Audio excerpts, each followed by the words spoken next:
And with that, we are going to be getting back into some Kenshi.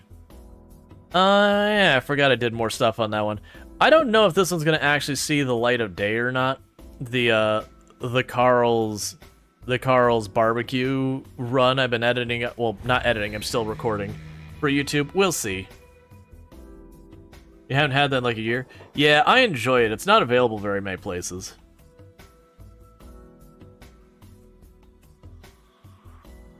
But yeah, so where we're going in this run is we started this run the other day. That basically we did the Holy Sword start, which the idea is you found this legendary Holy Sword, and pretty much what happens with it is you get a sword that is an Edge type 1, which it says legendary. It's like, alright, come on, man, you're overselling it. Matao is legendary, which is the best types of weapons in the game. Edge 1 is pretty good. It's pretty good. They're fairly rare, but they're not legendary. That's definitely overstating it. But we did start kind of with an exiled Hiver start where I had just the one Hiver. We have been recruiting people. We got Beep here, and we're leaning into just doing Hiver things. But we've started to get our party to be able to fight stuff. We have taken out the Dust Bandits. Their capital tower, whatever you want to go with, it has fallen. Oh, you're at Squint. I want you to go up towards the hub. Could you go that way? Why are you being difficult? There you go. So I've got them. We currently have what is beginning our base ops. Don't worry about the person in the cage. It's totally fine and on the up and up. Just ignore the fact that it says I'm committing a crime. It's fine. We're definitely not actually doing crime. Basically, because we're trying to do a Hiver-only run, that there's just not a reliable way to recruit Hivers in the game normally. Like, you can go from bar to bar, and sometimes you'll see one. There's like 2 or 3, Oh, bag check? Why are you bag checking me on the way out?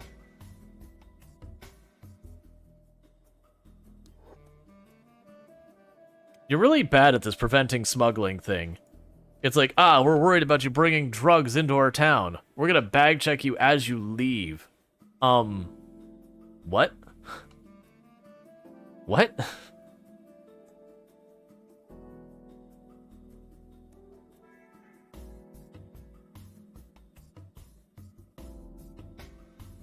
It's like being at a prison and then like bag checking the people coming in to like do like visitation and all that as they leave the building. It's like, what, do you think they're manufacturing the illegal goods in the prison? No.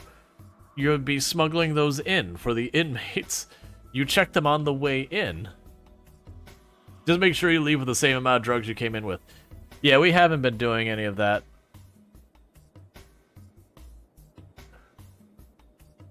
Okay, they're just like fending them off. But yeah, so this is gonna be our away team. We're gonna have one more person brought onto the group. Actually, did we figure out how many weapons there were? So there was the 6 different weapons categories, martial arts, and that. So it'd be 8 people to have a full team of Hivers that have one of every type of weapon. Oh, here, we could do this. Q start. And I could pin that real fast until I manually remove it. And there we go.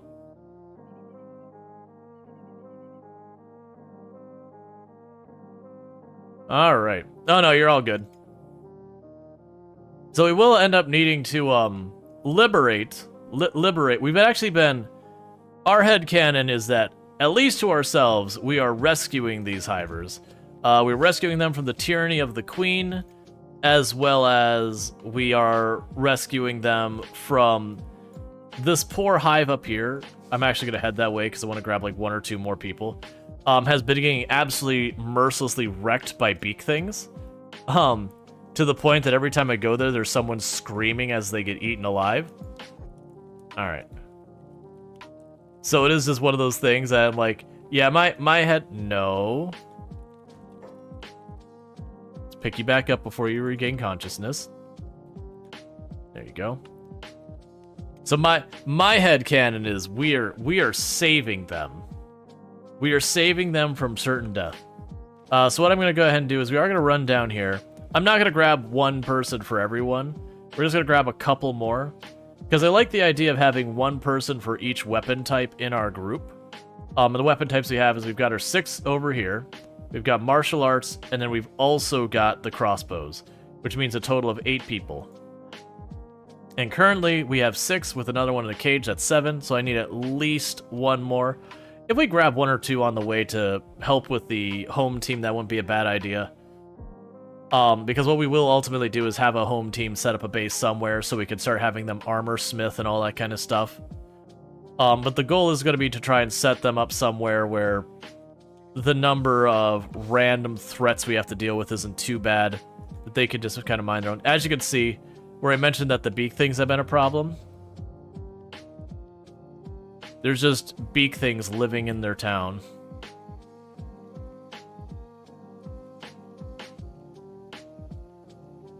We're gonna try and run immediately in the building.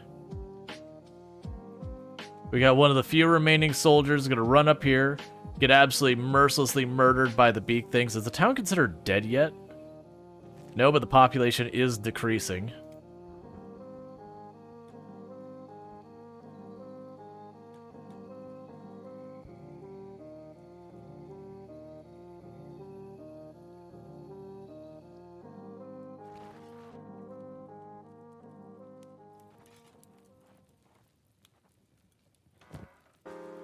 That says, I'm hoping I can find the blueprints for Hive equipment. So we've been going with a I'm not stealing stuff in general, with an exception of I would steal the blueprints for the Hive equipment. And the only reason for that... Thank you Specs_Tur for subscribing for 1 month. Hey Suey, how's it going? Hi, big streamer. But thanks, Spectre, for the Prime Gaming sub. I really do appreciate that. It does mean a whole heck of a lot. Why are you not being eaten alive? I would like to kidnap you, but those things will absolutely eat me. But for those who don't know, Sui, actually, first, let me finish with the... So, Spectre, thank you so much for that. I hope you enjoy your advertising for viewing, as well as access to the emotes. The support is appreciated. But for those who don't know Sui, Sui is an absolutely fantastic content creator I absolutely recommend tuning into. Fellow member of the Halcyon Frequency stream team and all that good stuff. You're just getting work done? Gotcha. So we're going to knock this person out and welcome them to our group. We got a 55% chance of success. We did not succeed. So instead, we are going to hit them with pointy sticks and all that until they stop standing. And then we will rescue them from their homes. Things have worked. Done? Gotcha. Yeah. The worst part of adulting is the to-do list will never be done. Oh, absolutely. Alright, just knock them unconscious. Don't delimb them. Thank you. Soul Adams, this one's going to be you. Oh, we can do this. I don't actually want your staff. Alright. So Soul Adams will pick up the worker drone. Just ignore the fact that it says kidnap. We are definitely not committing a crime, despite the fact that it says we are committing a crime. Oh, hey. Let's try and knock you out. Alright, Luxray, this one will be you. Same deal as the other one.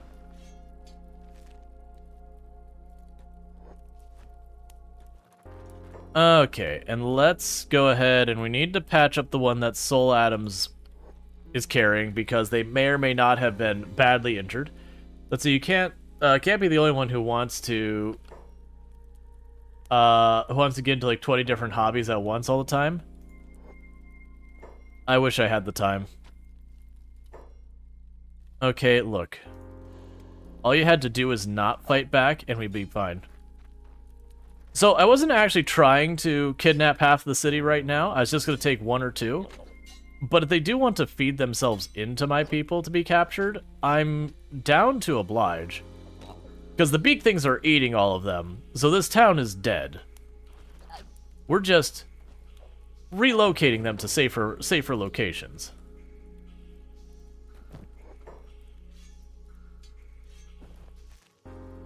So this one will be yours. And I'll first aid that one up. Yeah, because as you can see, this beak thing over here is actively eating someone alive. So, you know. This used to be a town with lots of people running around. There are lots of corpses and knocked out people and all that now. I'm gonna try and make my way to the other nests and see if we can't get ourselves some blueprints. Hey, Proger, how's it going? I will warn people with the adulting list, if you buy a house at any point in your life, congratulations, it gets worse. It doesn't feel like that should be possible, but it gets way worse. Okay, do I think I can handle a beak thing? Not feeling great about it. I'm actually surprised the thing noticed me from all the way over there. Oh, I'm glad we retreated. I was like, can we handle a beak thing? I wasn't expecting a group of 4 of them. There's just everywhere. Is there like a nest right outside of town? Ah, that's where we have to actually get to get stuff.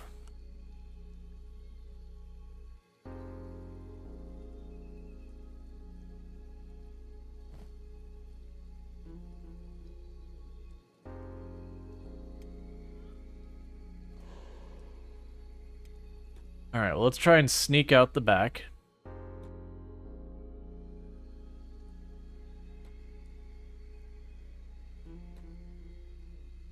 Okay, I don't think any of the beak things saw us. That's fine, I only wanted 1 or 2 and we got 3, so mission still successful. You're gonna need to slow up even... Where are you going? What are you... Why did you break stealth? Oh, did I not finish bandaging you? My bad, man. That is deeply concerning.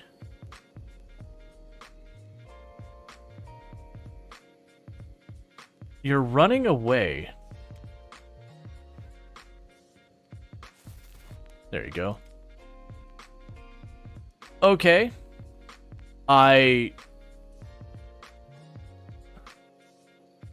Who's medicing who here? There you go. Alright, let's let them all catch up. That was just weird that suddenly that beak thing just took off running away. I don't know why, but I'm okay with it. But yeah, so we've been going here kidnapping the workers because as you can see, everyone's dying in this poor place because beak things are dangerous. As you can see, each one of those ones leaning over is the beak thing eating someone. So they are actually literally wiping out this hive. So the queen's dereliction of duty here does not go unnoticed.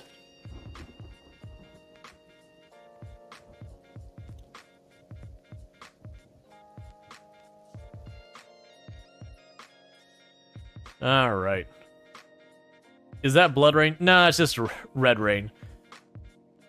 I think it might be acid rain, but hivers are immune to acid rain, so that is one of their benefits. Their limbs are made of like frail paper mache. You get like knocked once in the arm and your arm pops off. But you know, immunity to acid rain is kind of nice because it's them and the skeletons that are immune to acid rain.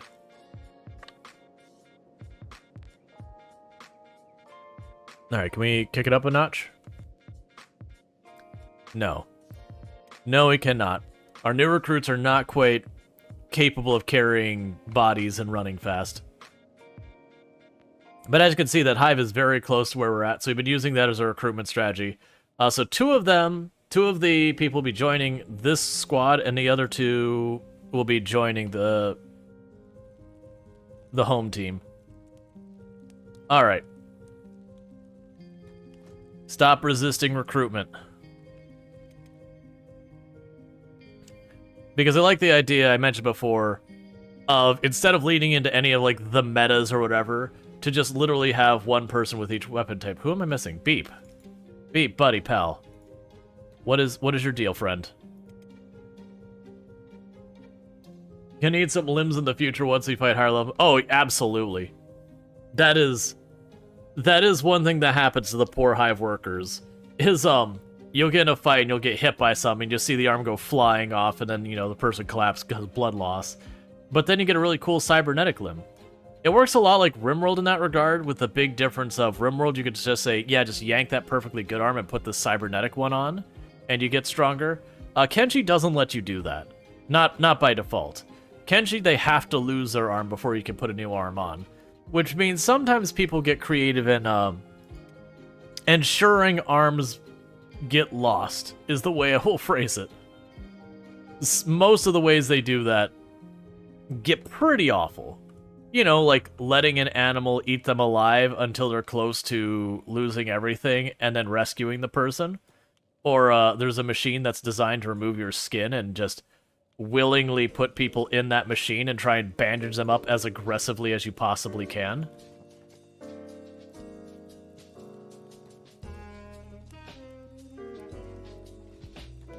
Alright, come on. Must go back to Hive. You want to work? There's plenty to do here. Nope.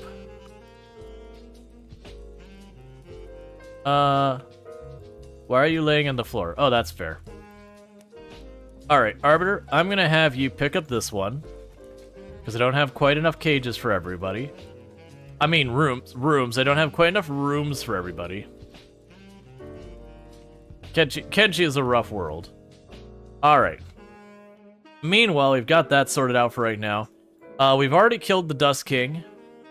They're dead.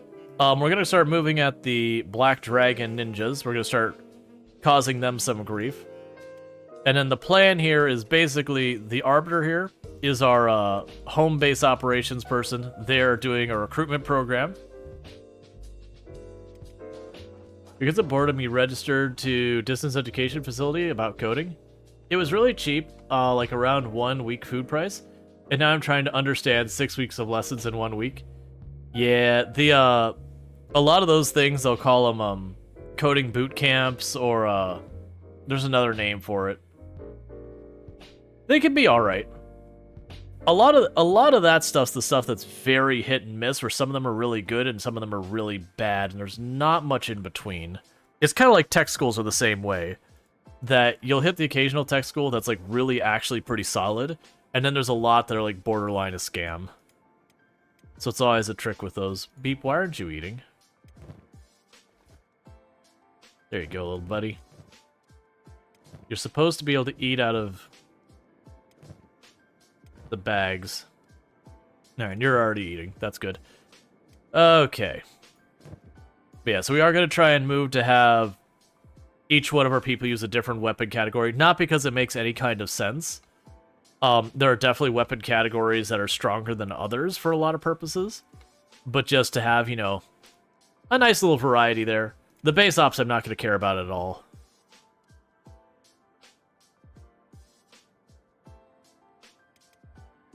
Alright. It's a government college course? Oh, yeah, no, if it's an actual college course and all that, that's usually pretty fine. Like, I can't speak for other countries, of course, but I've generally been pretty happy when, like, the universities and community colleges and all that offer courses on subjects with certifications. They usually are pretty solid. Doesn't mean you can't have, like, a bad teacher or something. That certainly does happen. But generally speaking, that usually means the college and all that's on the up and up. Alright. Why is Kenshi so cursed? The same reason Rimworld's so cursed. Everything is cursed. If you mean, like, why is it so janky? The answer is they use what's called the Ogre engine. And it was very round hole square peg kind of situation. But, like, they'd already invested so much time and effort into all of it that it's really kind of not... Like, pivoting the engine would be a big deal. But that's kind of what the entirety of Kenshi 2 is.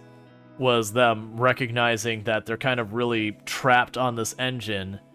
And, like, tearing it all down to move it is a major project, like making a brand new game. Dust Hunters.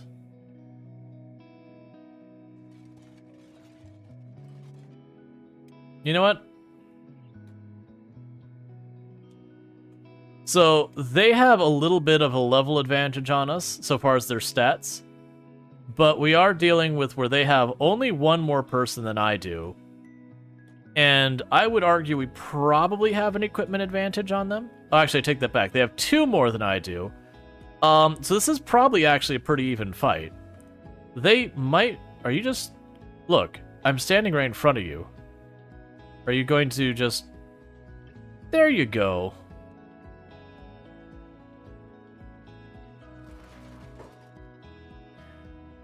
Give up the Catan credits if you want to know what the... And I'm going to say, if you want cats, you gotta take it from me, I dare you. Gonna rip you apart, your knees with your sword, excellent. So, we just all got in there, it's probably not the way to approach this fight. I'm gonna have Rual switch over to going after the one with the crossbow, just to keep him from sitting back there and shooting us indiscriminately.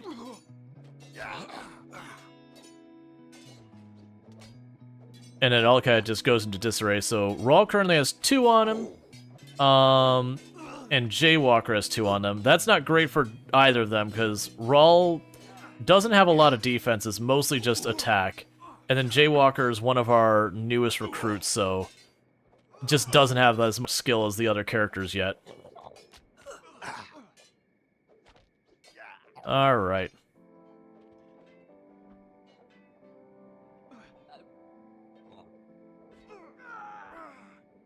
Okay, so Beep has won their fight. They're gonna jump in here and help Jaywalker. Instantly knocking someone down, so Beep is taking over Jaywalker, so Jaywalker's gonna go support Luxray. Rual did dispatch the crossbow person, so now we just outnumber them, so we're bullying them. Weirdly, people are randomly just switching targets mid-fight. Constantly. Which is certainly a choice, I guess. Yeah, so it looks like we've actually handily dispatched them. No one got downed. Not that they couldn't get down yet, but they all seem to be holding up well enough. Imagine we've got a couple people who got some pretty good hits on them. Yeah, I got some people who got some pretty decent hits on them. That's fine. Because the big danger is when we go to fight the Black Dragon Ninjas. Right now, their stats are about equivalent to our own. Their leader will actually be... I think leaders, actually. I think they have 2 of them. Their leaders, I want to say, are in the 40s, so well above our combat level. So it will be one of those things I'm not going to be able to just, like, bully my way in. It's going to be a lot of nitpicking them here and there.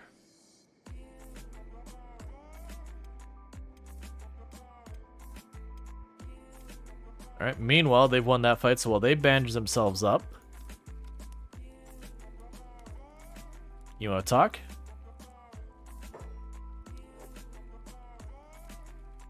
Alright, the problem is once I attempt to recruit one of them, the others won't talk to me for a little bit. You can only recruit one at a time kind of thing. Alright, so everyone's done trying to bandage. So let's go take all their things. For the trace amounts of money it gets us. Actually, we probably don't need to worry about those little bits of money. Let's try to get stuff that's more... efficient. Well, I mean, let's go ahead and take it. The reason I'm thinking take it is because it's extra weight that we can then, you know, use to train strength and all that.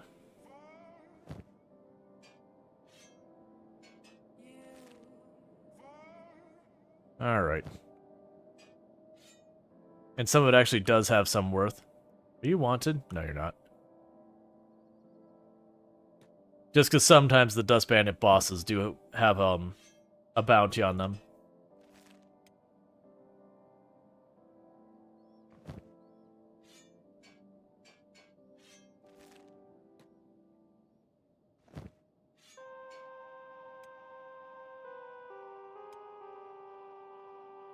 Drop that over there and this over here. Okay. So the first handful of them already have all their stuff figured out. We're going to keep working our way back up to the unknown tower. Now, the downside is the Black Ninja Bandits, once we get near the tower, if I remember correctly, a lot of times they will just flat out pour out of that building at you. and there's a good 20-something of them in there. And as I mentioned before, they're kind of at a similar combat level as our people are. So if I attempt to just like run straight in and go for it, we'll get overwhelmed and just absolutely obliterated. But that doesn't mean we're not going to go and fight and do it anyways, because that's how you get stronger in Kenshi, is you just get the crap beaten out of you until you're strong enough to not get the crap beaten out of you.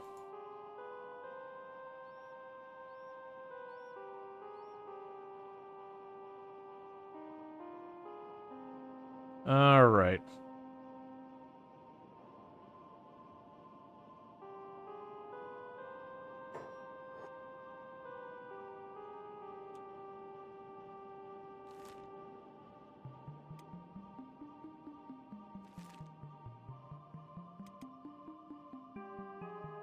Let's see. We're also downed one. Downed which one? Oh, yeah. I'm sorry. Yeah, Rual also downed one. Yep. Or you can kidnap and sales people. You can do stuff like slavery, just like Rimworld and all that. Generally you'll find there's almost no games that I'll do like slavery or kidnapping in. It's just not something I'm interested in like role playing or anything like that. I don't know. It's one of those things that I get like people being, you know, like, yeah, we can role play like being the bad person, selling drugs and all that kind of stuff. It's like, sure, whatever. But there's just something like, you know what? There's just some things I'm not really comfortable, you know, doing. Like, I find even, like, role-playing slavery is just something that I'm like, you know what? I understand it's a game and it doesn't really matter, but it just feels ick. And it's same with, like, the cannibalism. Like, I've used to do, like, the cannibalism runs in the past in RimWorld, but, like, after I lost the novelty of being like, haha, look at I'm being a bad person or whatever, it's very quickly, it's like, you know what? I just don't really want to do that anymore. It's not a thing that's particularly interesting to me. It's a kind of thing you do because, you know, haha, Soul Adams, did you just go vertical up the mountain? Because I want to fight on this side because they got all the people with their crossbows up there, so I want to keep the cliff between us. And we'll just, like, slowly work through their numbers. Actually, we're not even, because he's at 31-22. I think Rual's our strongest one. And Rual is just a hair behind him, but all our newer people, not even close. So yeah, so this'll be someone we'll need to train on a bit.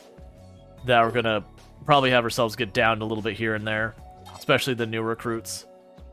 While we work through some people, and then eventually we'll have to, like, back off, go back home.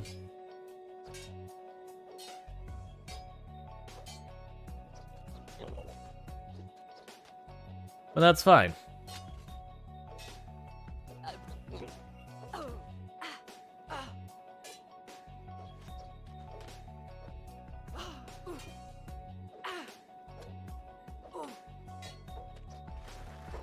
No, don't run over there. We're good. No, don't run over there. We're fine. Go loot that one. So your inventory is full. So those are faction uniforms, so we don't want to wear those. Because that'll make other factions think we are part of this group. 432. Okay, so all of you, since you just want to get back into the fight again and again, because I think you're close enough that those crossbows are considered in combat even though they're not hitting us. We'll back up over here, bandage ourselves up, go for the next target. I don't think you had a bandage on you. And meanwhile, we'll pop over here. It's saying they're in combat again, which is not what I want.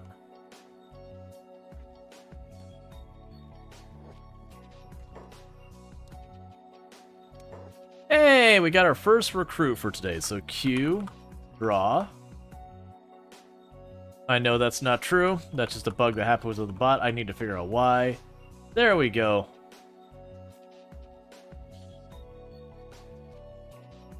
You know what it could be now I think about it? I wonder if when it starts the file for the first time for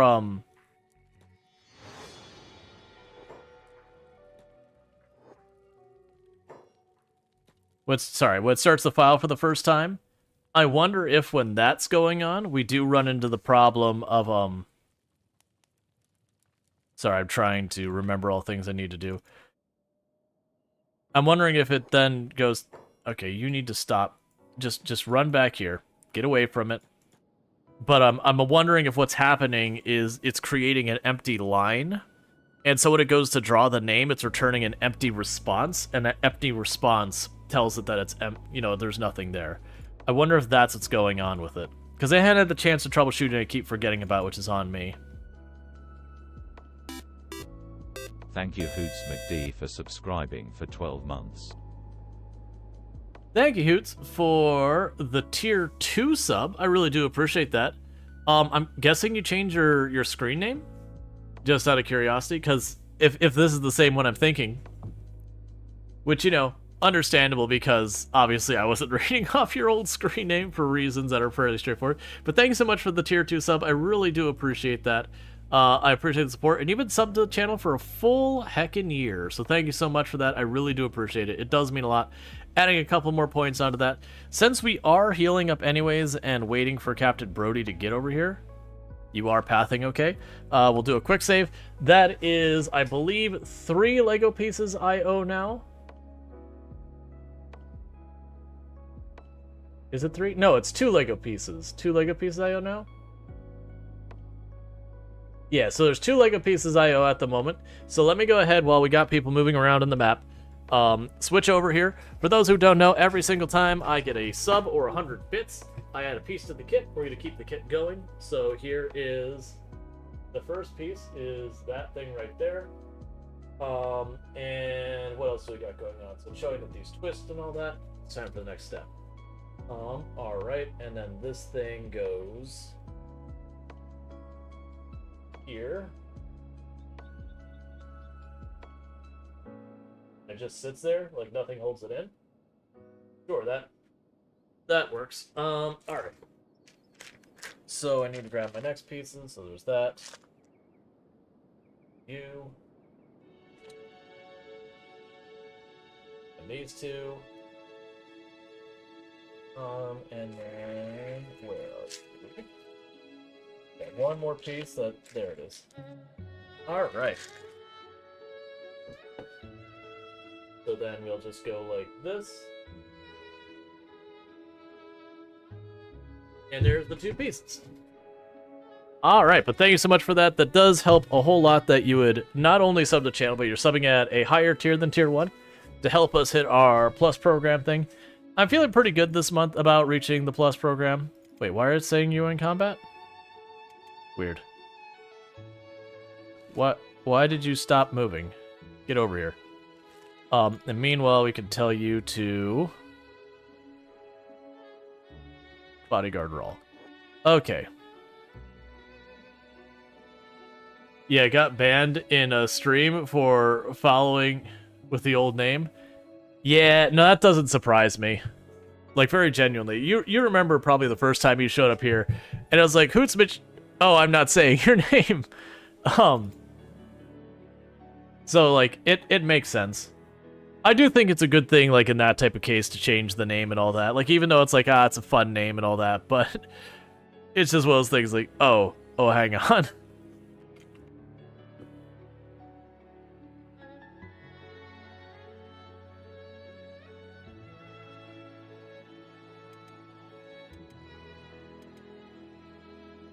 Why Kenshi pathing be so bad?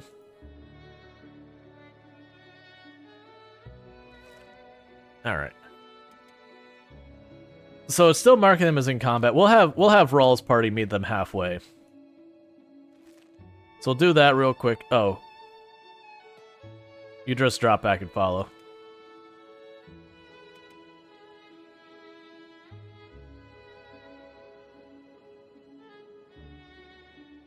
Alright, Captain Brody took some hits on the run by because they picked up friends. That's fine. We will we'll meet them halfway. Anything? What was the old name? Probably whisper it, because it's just gonna immediately be grabbed by auto mod. It wasn't anything like super awful, just to be clear. It was one of those ones like, I don't want to say that, versus like, oh no, that's really a problem or anything like that.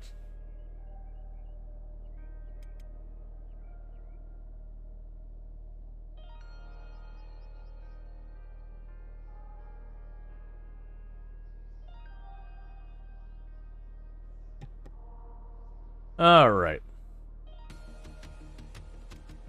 Because, yeah, the rare time we've had someone pop in who had, like, you know, a properly awful name, like, usually it is like, yeah, report the person kind of thing. Like, if it's, like, you know, a name with a, you know, a racist slur or whatever in it. I'm actually really surprised Automod didn't jump on that. I was just waiting for it to be like, such and such tried to say this. But you can also understand entirely when people would pop up and be like, such and such subscribed. And it's just like, hey, Hoots, how's it going? Not gonna say that name. Do not want out of context clip, please.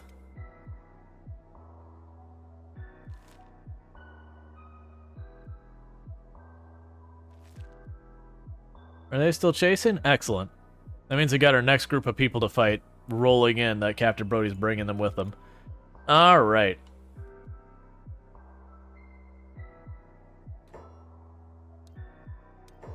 Well, that's nice.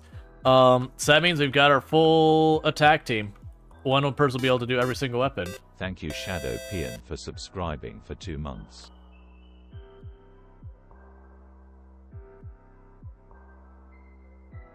For a moment, I thought I mistyped Q and forgot, like, the first U. But thank you, Shadow Peon, for the Prime Gaming sub. You only get one of those a month to use anywhere on Twitch, and you used it here. So I really do appreciate that. That's 2 months you've been subbed to the channel, so I appreciate the continued support. It does mean a whole heck of a lot. And what was that name? It was Eodek. There we go. I drew it as, like, oh, right, neat. Like, I was thanking someone. Too many input. Alright, so set you free. So Eonek is the last one joining the attack team. That's every weapon category can fit in there. So we'll set you to do these. And then we could hop over here and set Eonek to path over there as well. Jump to Rual. And have Eonek then bodyguard Rual. Because we're just doing that because I'm having Rual set the pace. So everyone follows Rual. And then once people get moving fast enough, then it shouldn't be as big of an issue.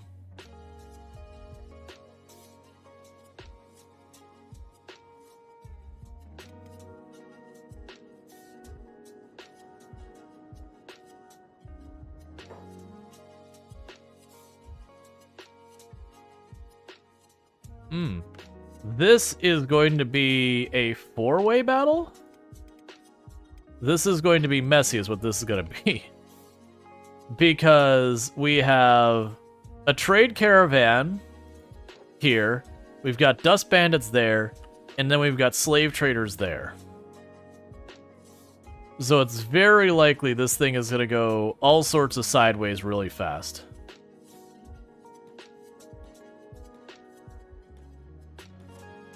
And then I have my group here and up here, and then Rual, and then we're a bit far behind because they're weighed down by all the armor we've taken. So it looks like the trade caravan is staying out of it because the dust bandits are already aggroed. And the slave people? I was going to figure the slave traders are going to just immediately jump on that fight.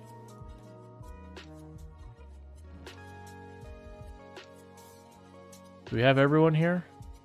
1, 2, 3, 4...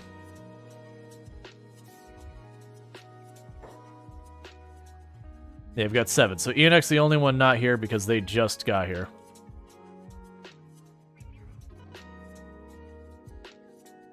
This will be a messy fight. We're going to have Rual run back for the ranged people to get them to stop. Or at least keep them busy as we can.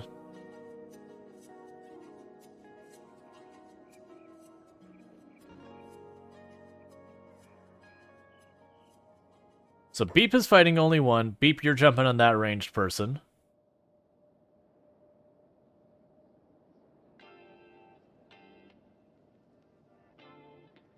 There's just too many ranged people that I can't have one on everyone. So Captain Brody's going to go down, no question. They're currently fighting unarmed. They have no skill in combat, so they're basically... Yes, they've already gone down. So they were definitely getting knocked down immediately. There was no surprises there, but they did keep someone tied up for a little while.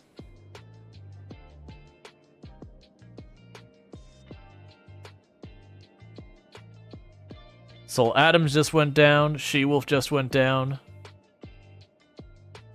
It's a pretty big group, but this is still worth us fighting, even if they steal our food.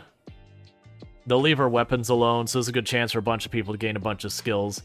Not particularly high risk of anyone dying either. Like, we might get some bleeds from the crossbows, but probably nothing too severe.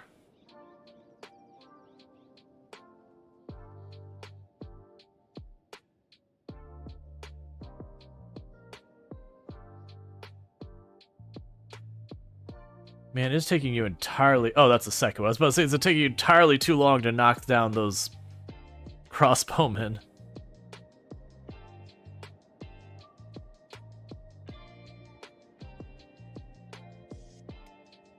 Poor Beep's getting ping-ponged here by these two.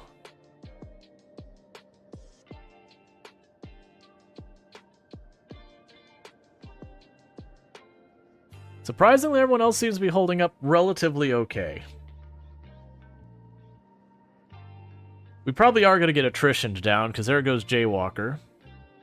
So now it's going to be Luxray against like 5 people, so this is where it's going to start turning really hard against us. Rual manages to knock down another one.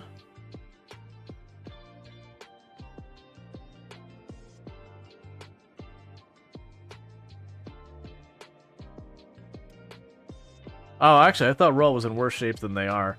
They're getting pinged by a lot of these arrows, but most of them aren't doing that much damage.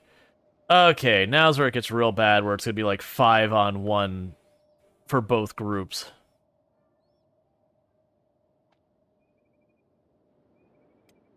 Yeah, and Beep is like one chest hit from going down.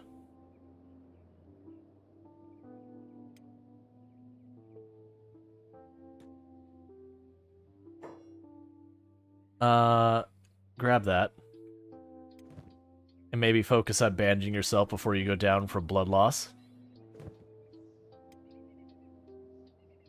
Just stay out of the fight while you can. There goes Beep. Oh, good. It's not the best timing there, Eunuch, but good job, friend.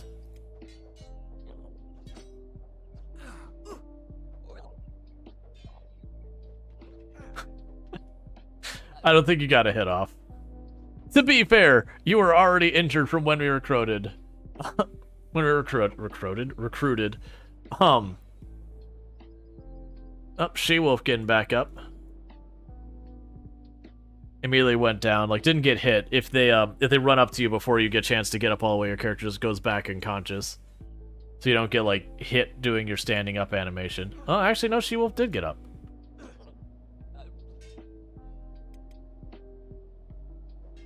How is Rual not downed yet? Because even with decent defense, with these two hitting him with crossbow bolts, those will keep stunning us. And when we get stunned, you can't block while you're in the stun. There it goes. Alright, so they're going to loot us real fast. Actually, no, She-Wolf is still fighting.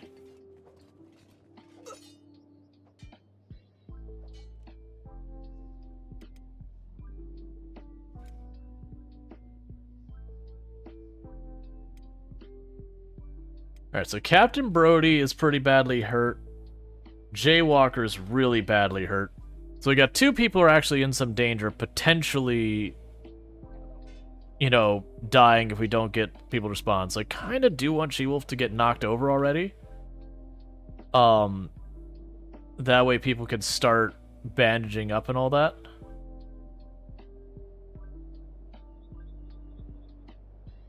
Sneak.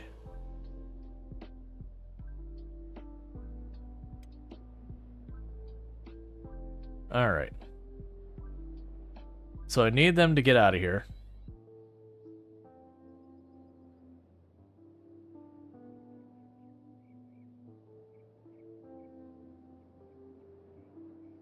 Sneak. Try and get the medical happening, because we got some people who are bleeding out. Yeah, Jaywalker's the one in the worst... Actually, I take that back. Captain Brody's in the worst shape. So it's definitely going to be a fight that afterwards we're going to go ahead and run back home and patch up. Shotty grade toothpick friendly firing? Yep, always. Why can't you have nice things? You let launch a game, but it crashed. When you launch a game and it fully crashed your computer, that's no fun.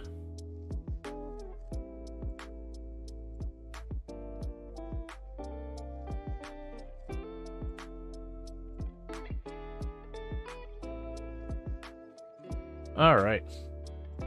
And then Senji Cookie had a 120 stream streak, so thank you so much for that continued support. That's, I mean, it is support. The 120 stream streak, continuing to tune in without missing a single stream for so long. And congratulations on your extra 450 points. Let's knock you back down, because I'm trying to... Oh, don't roll back in. Come on, you're far enough away. Did you at least bandage up the ones who are likely to die? Yes. Okay. That's fine.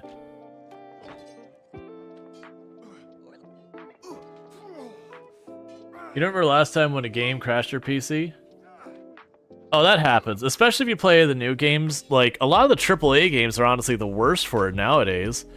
Like, I remember playing, oh, what's a zombie game? Dead Island. The new Dead Island was Crash City for so many people. So like that one's there. We had, City Skylines 2 was crashing lots of people. Which that's not AAA, but, you know.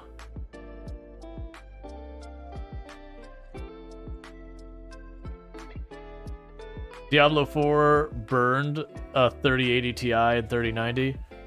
Yeah, no, there's been a pretty bad run, honestly, of just random games causing problems. Oh, here, we can get you to help with the bandaging.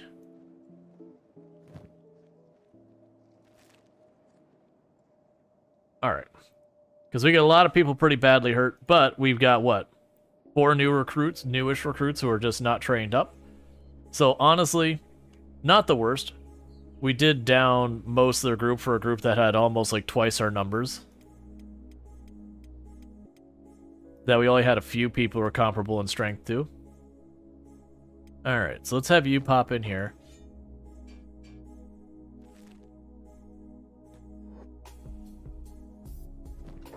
So that's better than what you've got. And that's better.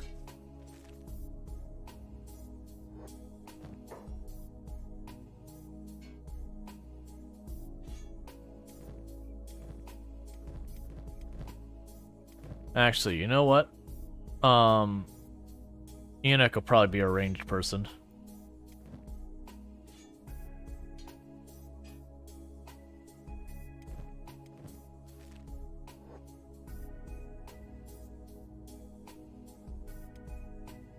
So who had... We have one of the people who's running around. There it is. The specialist grade one.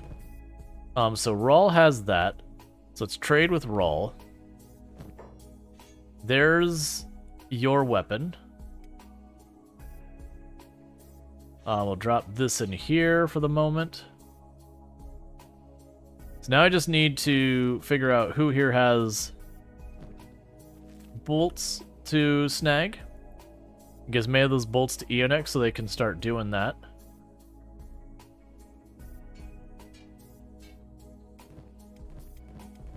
So many people are unconscious right now.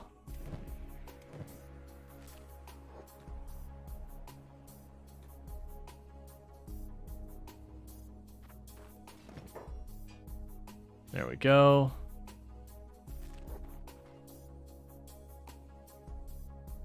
Alright, so your recovery coma, recovery coma, recovery coma, recovery coma. Well, exactly half our people are in recovery coma. Rual's got a busted arm, so can't actually pick this person up. You've got a busted arm, so can't pick that person up.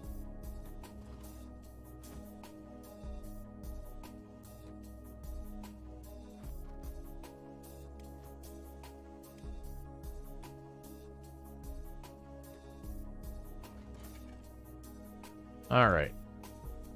So are any of them going to wake up soon? You're not going to wake up for a long time, neither are you. Alright, so I guess we're just waiting out these injuries real fast. Oh, right. One thing we can do is go camping.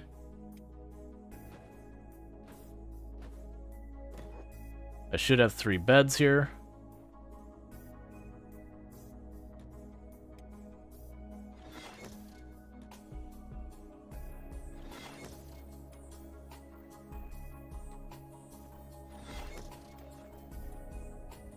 All right.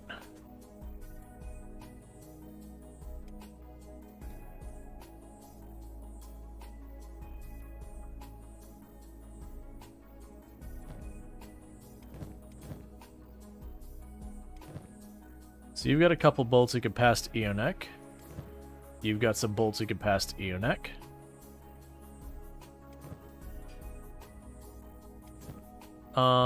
Let's see.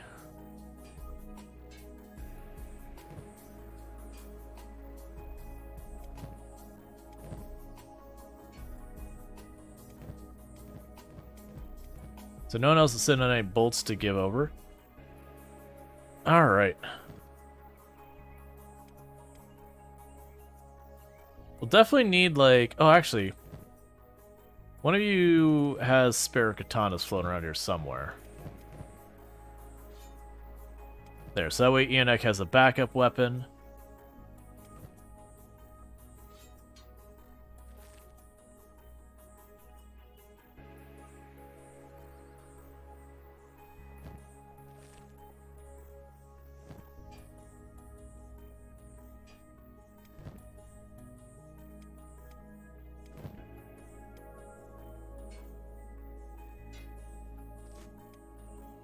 Alright. Just trying to find room for this stuff, because it's got some value. We'll just have to wait. Alright.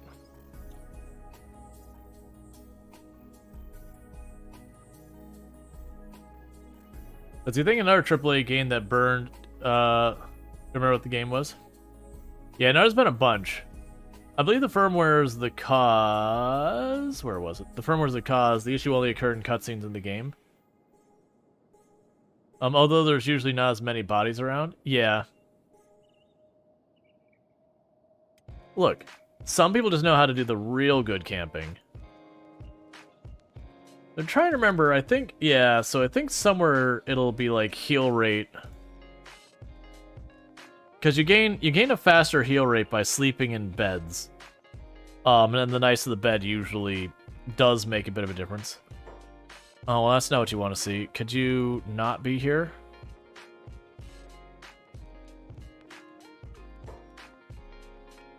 You're all recovery coma? Yeah, so you can't get involved anyways.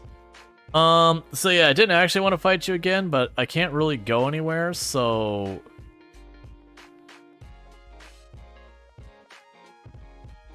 Go hassle someone else.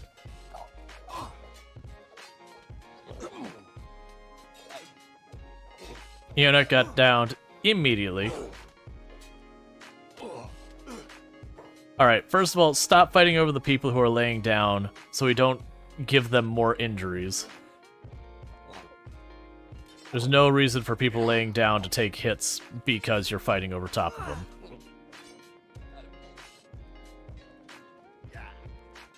You ready to get beaten again? Yup. That is Kenshi.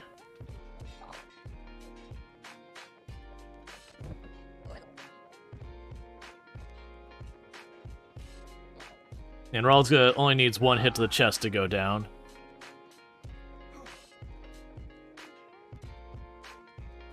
Honestly, if Rual takes a bad hit to that left arm might be gone. Are you... They're recovery coma. What are you doing?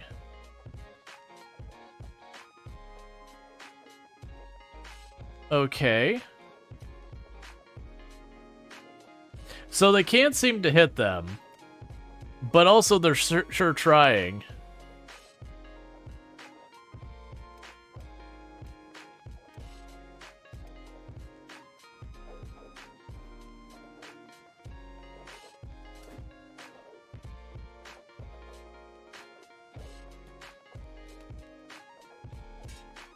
So, one thing that's a problem is they don't think they're ever going to leave there unless they manage to get over there and pick them up, or until they actually do recover from the recovery coma. No, they can't damage the beds because there's no damage like here. If they're trying to hit the person, but the person's ineligible to be hit right now because they're in the bed. The same thing happens when you're in a skeleton bed, that you won't actually get, you know, you won't actually get hit while you're in recovery, but the moment your character gets back up, they will take a hit.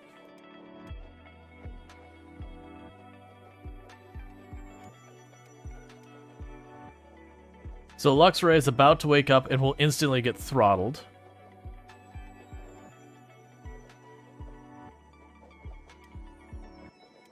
It's basically how that's going to go.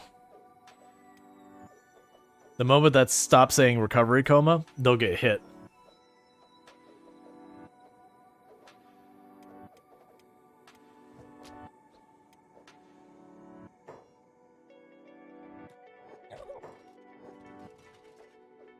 I tried to pick up soul atoms so that it would stop, because right now they're just camping our bodies while we get more and more hurt.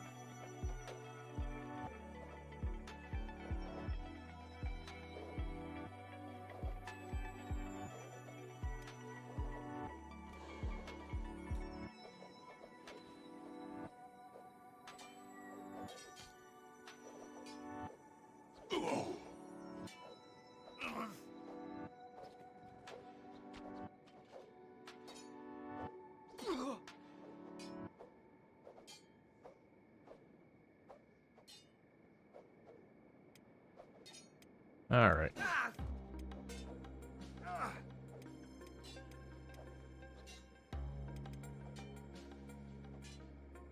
Yeah, so no one's in significant danger yet.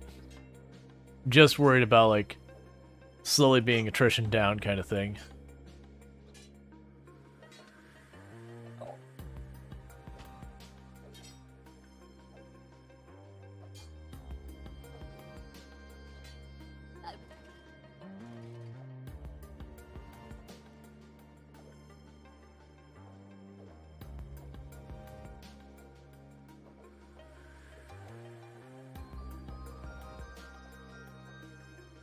Alright.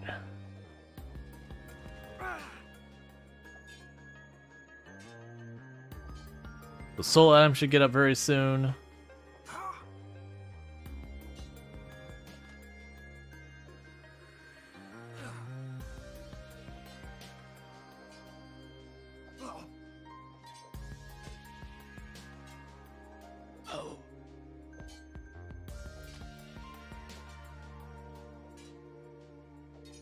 Alright.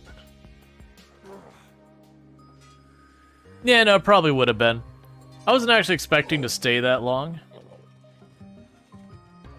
Like, this is honestly the only part that's the problem, is that it's glitching out so that the people who are unconscious are keeping them from leaving.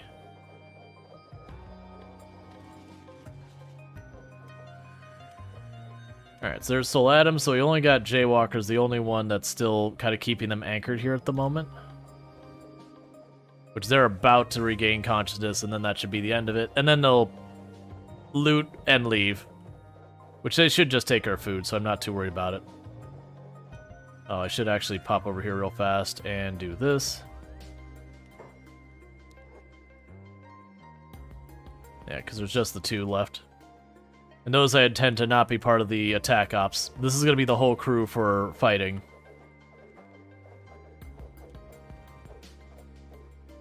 Alright, Jaywalker is downed. Okay.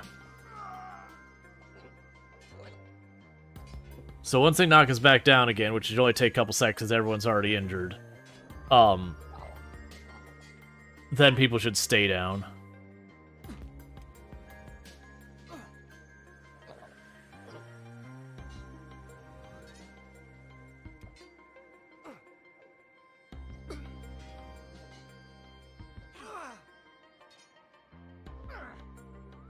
All right.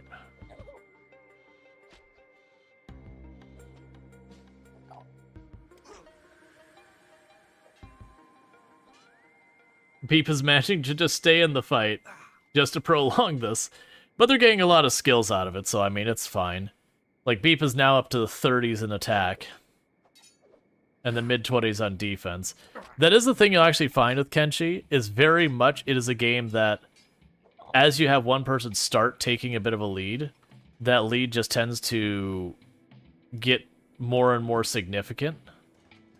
I also love that they did steal some of her food, but they left Rual alone, who's got like 90% of it.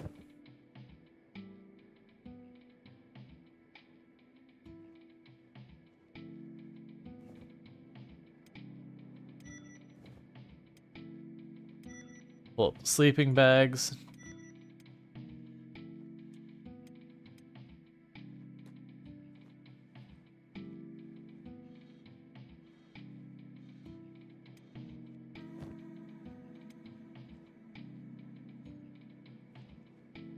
Get everyone patched up.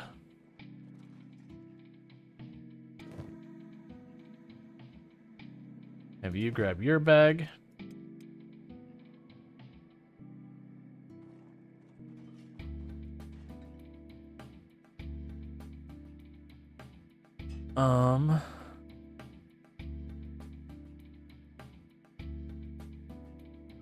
No, when Beep gets up, they'll grab their bag, and same with Rual.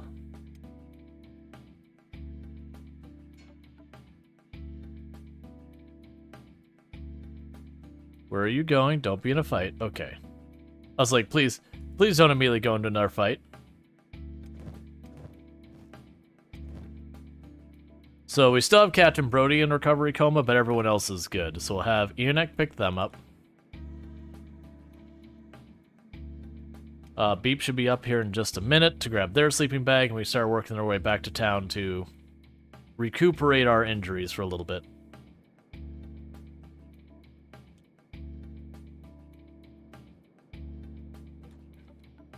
All right.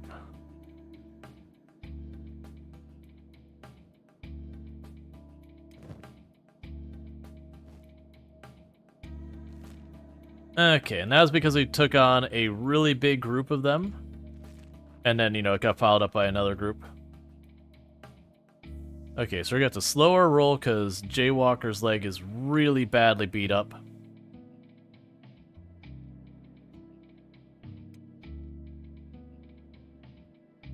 You try picking them up and see if that helps the pace.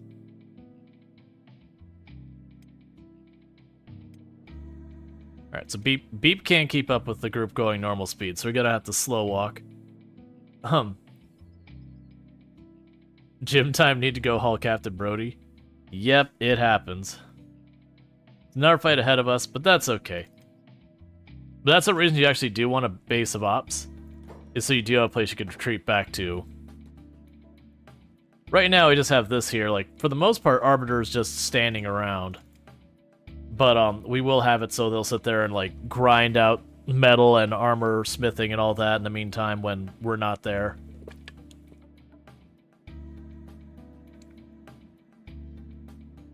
It'll be fine.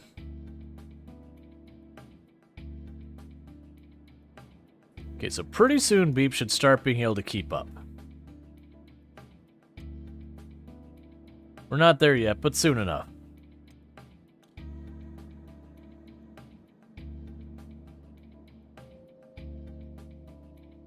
So who's fighting who over here?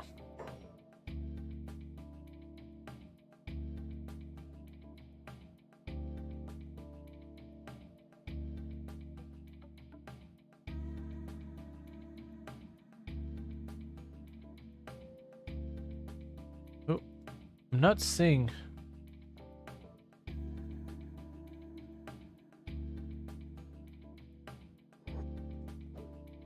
Oh, I guess there's a group called the Reavers? Well, We don't want to immediately walk right back into our group of dust bandits. We're already hurt.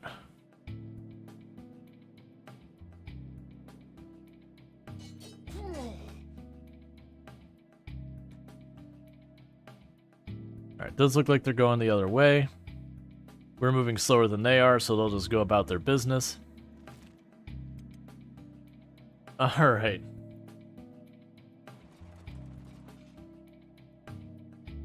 I mean, Beep can handle a lot when they're not badly injured.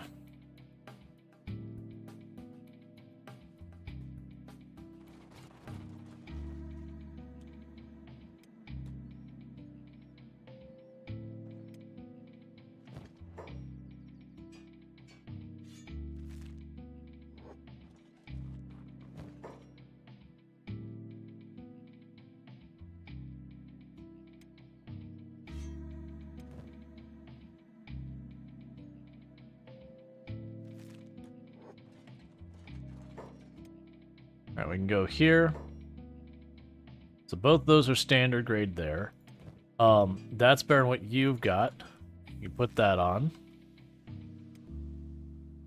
Check the last body over there that I'm seeing. It's all junk. And carry on.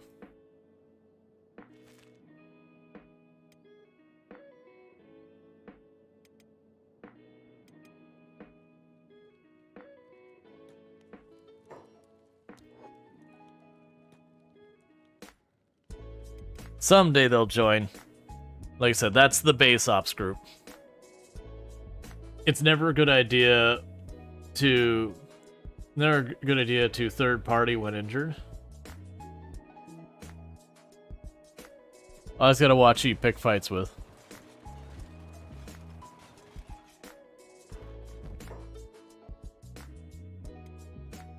Okay.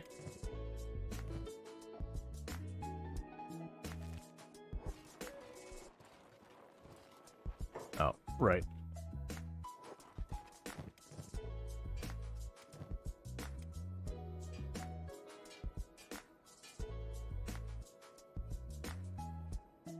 Not enough room there. We can move that over to Ionek. There we go.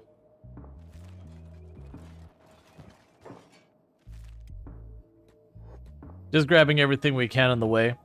Mostly because it has weight, so we can, do a little bit of strength training in the meantime.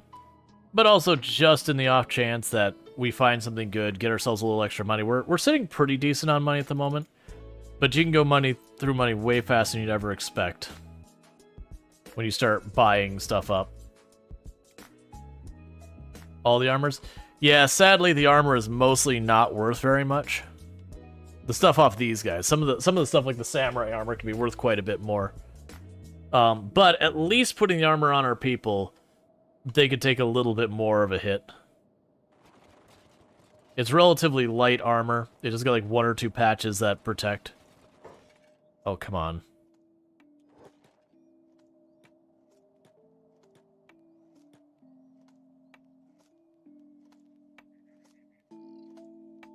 So I don't, like, because there's the dust bandits that we just fought each other. Make your pawns run. A bunch of them can't run right now. That's the reason we're going this speed, is a bunch of them can't run.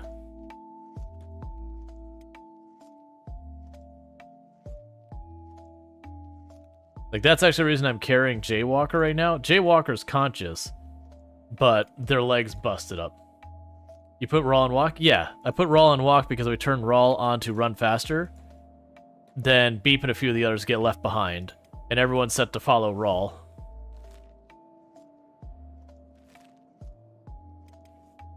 So that's the way they're staying as a group, is because I've got them following Rual, and Rual is setting the pace.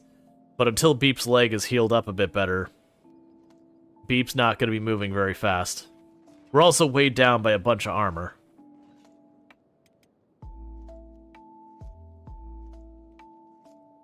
But yeah, so if I even, like, not even full run, just like the jog run, you just see Beep just not even remotely keeps up, just gets absolutely left behind. Same with Ionek and Soul Adams. So that's the reason we're walking. Select all, send together. I think you can make them run. So the problem with that is that if we get attacked, none of the people will defend themselves and they'll just keep getting hit the whole time. And so if I fast forward at all, they'll all get wailed on. Versus if they do this, often Rual will keep going, but everyone else will defend themselves.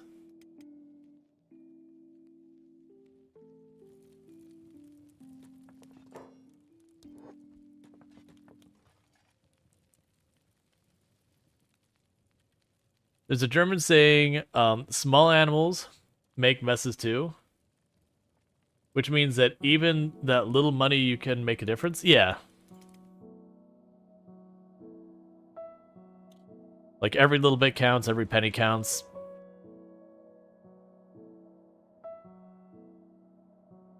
Yeah, pretty soon beep should be high enough that they should start like the different limp that'll be a little bit faster, and at that point I could probably move to a light jog as opposed to a full run.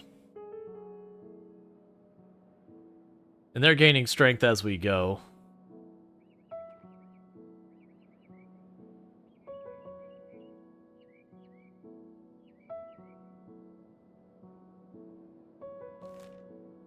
Alright. There's a lot of sayings about small things that make a big difference. Yeah. Well, it's most major products, like projects and all that. It's, you know, a whole range of like little one-off things that make the major project. So it's not that they just made one good decision, it's that they made a bunch of little good decisions that then collectively turn into one big decision. Alright, can we pick up the pace a little? Nope, not yet.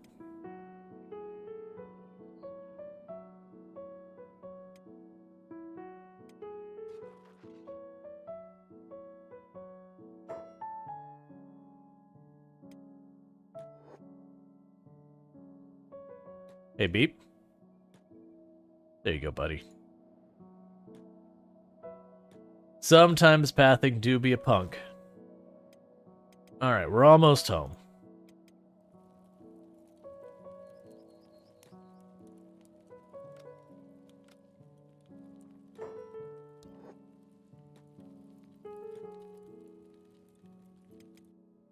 Alright, someday they'll join us.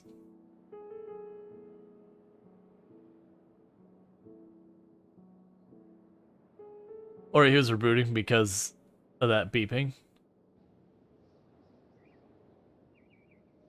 Windows Task Manager was a hobby project to Microsoft Play. Yeah, no, there's been tons of those. Like, oh man, which one was it? Not Team Fortress 2. Oh no, it was GoldenEye for, was it the N64?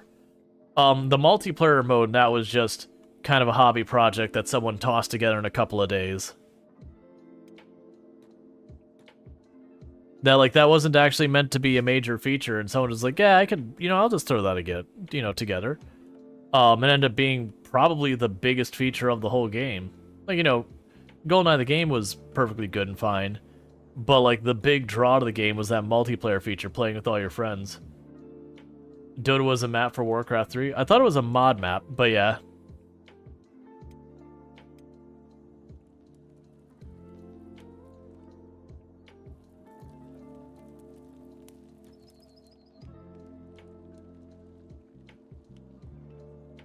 Alright, so put you in bed. Put you in bed. Beep needs to go to bed. She-Wolf needs to go to bed. Eunuch needs to go to bed. Soul Adams needs to go to bed.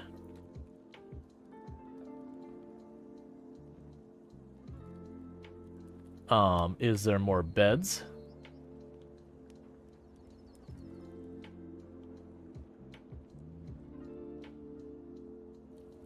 Rual needs to go to bed, and Luxray needs to go to bed. Because all of them need a little bit of time to recover. We got beaten the crap out of. It's fine. Alright, how are you doing on food? You are out of food. You're not hungry yet, but you are out of food. So let's go ahead and have you stock up real quick. See, Warcraft 3 was one of those things where normal maps just didn't have any real trigger scripts in them. Technically, they were all mod maps. Gotcha. Stolen goods? No problem.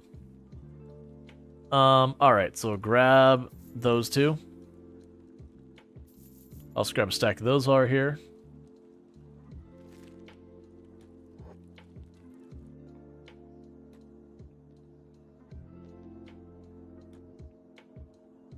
You're off for a nap? Good night? Gotcha. You sleep well. I'll check into the thing you sent me on Discord after stream real fast. But yeah. I took like the 2-second, like, what is the gist of it, and it's like, okay, gotta look at that more later. But I'll take a look into it. Alright, so we will sit there and say, improved stone. That probably ate up all that. Okay. Alright, so bear with me, chat. My wife should be home any minute now if she's not already. So I'm going to be taking, in just a minute, that 5-minute break that I usually take, you know, latter half of the beginning of the stream. For those who don't know, usually the way the stream schedule works out is I stream for 9 hours. About 2 hours into it, I take roughly a 5-minute break because that's about the time my wife gets home, so I welcome her home, figure out dinner. And then, you know, we get right back to it. We go for like another 2 hours, and then we do a game switch, and then we have like the rest of the stream. So it's like roughly halfway through stream, we do that. But I take a short break around the time my wife gets home just to welcome her home since she's been at work all day. And I need to force myself to take breaks. Because if you try to go through the whole stream non-stop, it ends up affecting your quality of your content in a not-so-good way. So with that said, I'm going to do a quick save here, and a proper save here. Hives Unite. And I am going to be going away for about 5 minutes, but thank you so much for tuning in. I'll be back here in just a couple minutes, and I'll see you soon. Well, he certainly doesn't need that anymore. Man.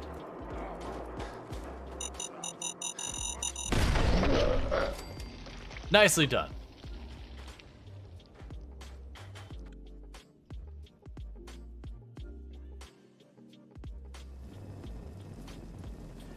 I have been claimed by the landmines in many a place.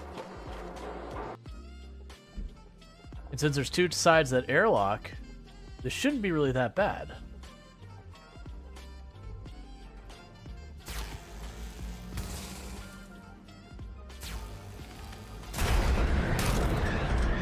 Well, we've lost.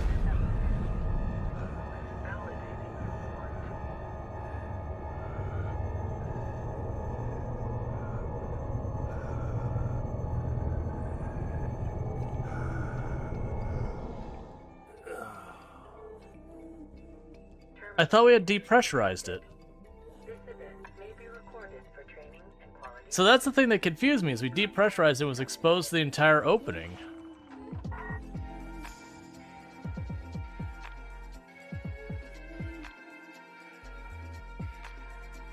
Well, and that brings the end of our hard space shipbreaker run. Friends, don't mind me. Thank you. I have been kicked from the server due to malformed packet detected as I'm being grabbed. Hey, you didn't That's get fortunate. grabbed. All right, well, let's see what happens I'll check when. it in. I said, we'll see what happens when I come back. I I killed was the just like- zombie that was grabbing. Oh, nice. On my screen, I'm like, oh no, I totally did not get that run off on time. You do your best, Semi. You got this, buddy. They're totally dead. All right. That's one of the things that irks me is like I do try and keep right, but like, you know, there'll be someone going slow and you'll start passing them, and it's just no. Don't worry about it. I should have just taken the wrong turn. I misread my GPS, and that was the thing. Engine malfunction? I think that's the first time I've had that. For the record, I actually think that might be the hardest collision I've done in this game so far.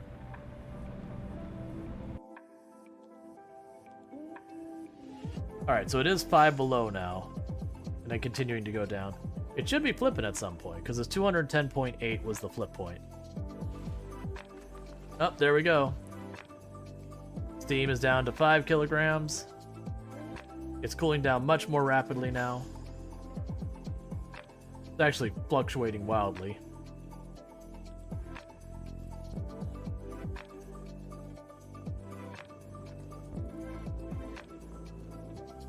The fanfare.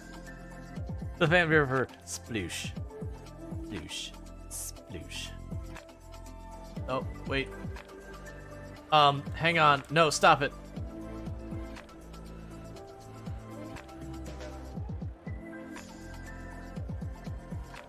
Alright, let's be real careful with this. I'm not on my wheels. Nope, nope, nope, nope. I didn't see there was a cross guard there, and I was able to drive like right over it.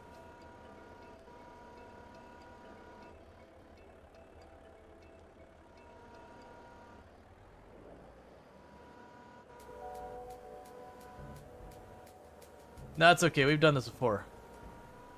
Hey, Car, you wanna do me a solid, buddy?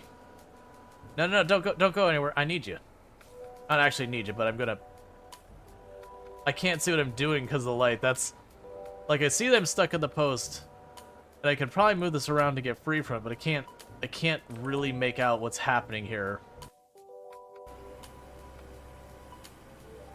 Well, here comes the train. I don't think enough time to move, so back it up, back it up, back it up, back it up, back it up, back it up, back it up. It's fine. It's fine. Yeah, that's what you want.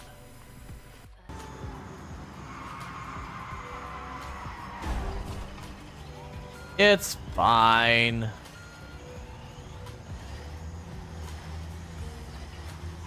The squealing tires mean that that we're making good time. I want a stack of corn. Raw corn in the mouth. That's what I want. No judgment. Or maybe a little judgment. Yeah, unfortunately you got beat up too, so... Is it just like because I had an expensive colony earlier? It's like, no, we're just going to keep this going. Just, no, never let up. Just keep it going. Ambrosia addiction, why not? Let's add it to the pile. Disease gutworms, okay. What is this? Oh, good. Ducks join. I actually would like the ducks. The ducks would be lovely. Rare thrombo. We're gonna leave those alone. They're gonna eat all my plants. It's deeply upsetting. Thanks, everyone.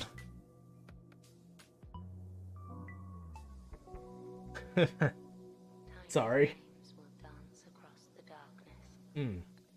I did not expect that to do that. My apologies. Stop it, eyes. I need you to cut it out. Are you having the emotion? Yeah. Don't you hate it when that happens? Think we broke Strainer? Yeah. I think you've only gotten teary-eyed, what, 3 times on stream? Really going, you know what? That's gonna be an immediate problem. I can't move. I am physically one with the emeralds. The emeralds are me. I am the emerald. Help. I regret this decision. Unstuck. She was in a fit of rage. She was really bored. She wanted something to do, and she had a knife. You know, we've all been there, right? Just you get a little bored, and you would just attempt to murder.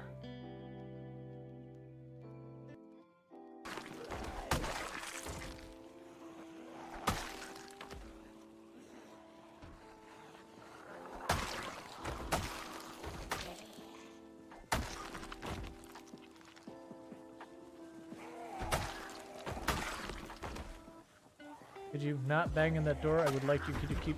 I want the door. Stop hitting the door. I want the door.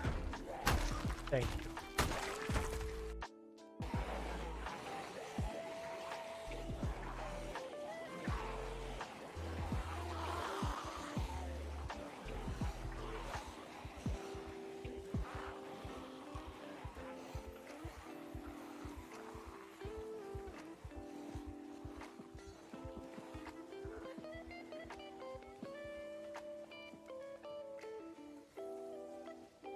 I'm okay if you're anxious, so long as we don't get anxious. Right now, I don't want to see anxious on our character.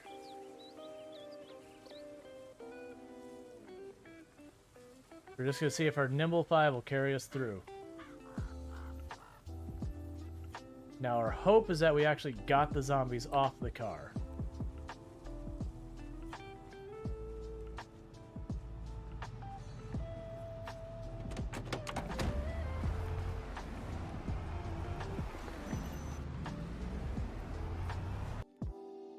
I mean, it'd be more you'd get stuff on your... By the way, go to bed. Oh, jeez. I completely lost track of time. I can't do it. I can't stop laughing. It's gonna sound like some, like, horrible dog sound or something. That's awful. That's terrible. That's the one I am sending. For the record, I had to clip at least... There we go. It's kind of wiggling to get the trailer to shift, and then turning the wheel straight so I have less resistance.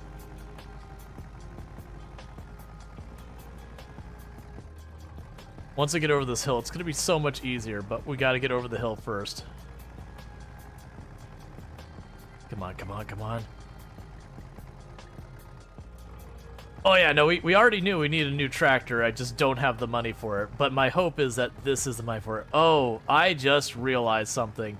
How am I going to get onto that plate? If that little incline is too much for us? Because that plate is raised. I mean, I guess we're just going to try and go for it. Momentum, carry me. Actually, it doesn't look like it's going to be that big a deal. I'm hoping. And we're starting to sell the mushrooms.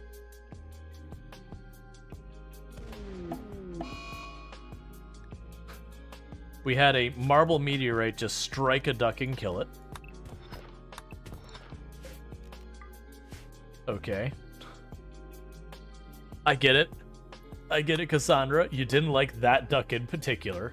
That duck in particular was a duck you decided did not deserve to live anymore. This duck, Duckling 11, Cassandra, not a fan. Just really didn't like the way the beak looked. There's something about it just really irked her. And 3, 2, 1, it'll be fine.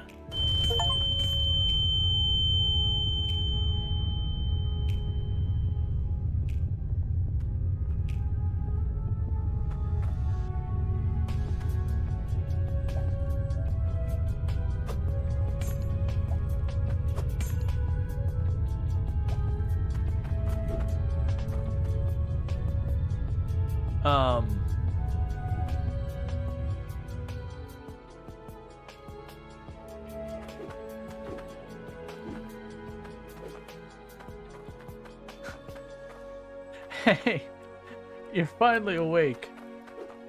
Yep, they got me by the border. Well, I can't actually get out of the hole. I'm having to unstuck myself. Oh, that's honestly pretty underwhelming if I'm gonna be honest here. And mine to toss alone. Side quest beach offensive.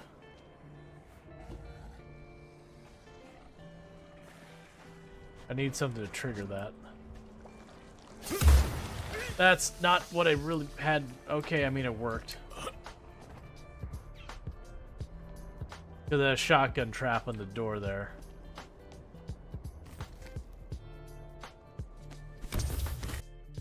More than you know.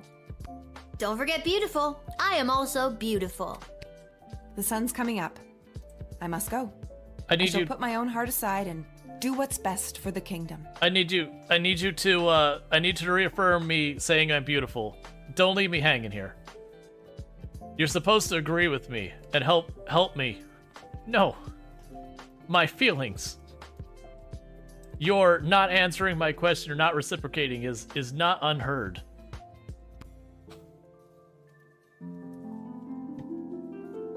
Alright, so sorry about that. Just getting all that stuff sorted out. That should be the only big interruption break. Alright. The crash fog of the fine.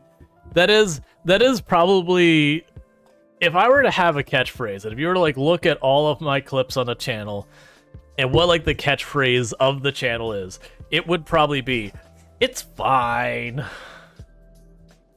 Because of the number of things that go wrong. It's like, it's fine.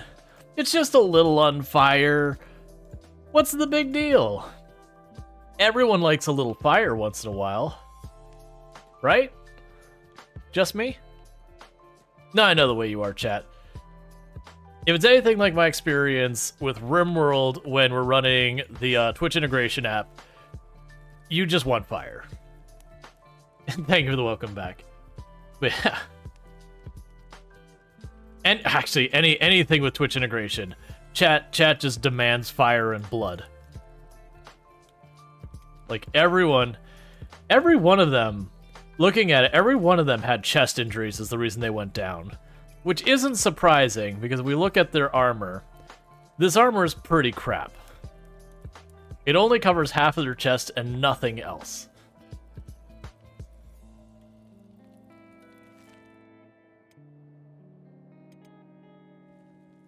So unfortunately, while they recover, we kind of just stand here and try and recruit.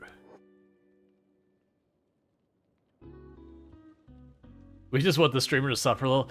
Oh man, I've told people about, I can't remember what the person did in the first place, but we did have someone who, I can't remember what it was they were doing, but we banned them.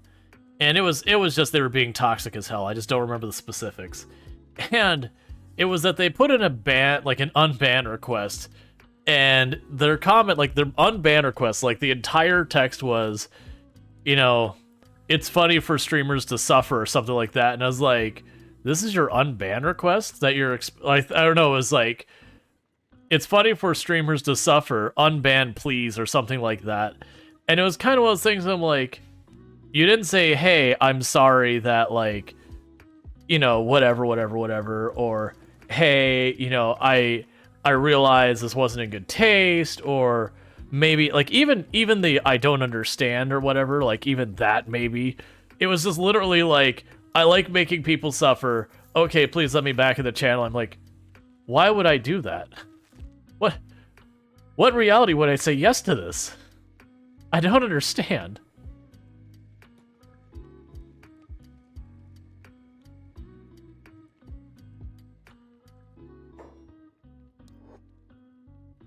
Come on.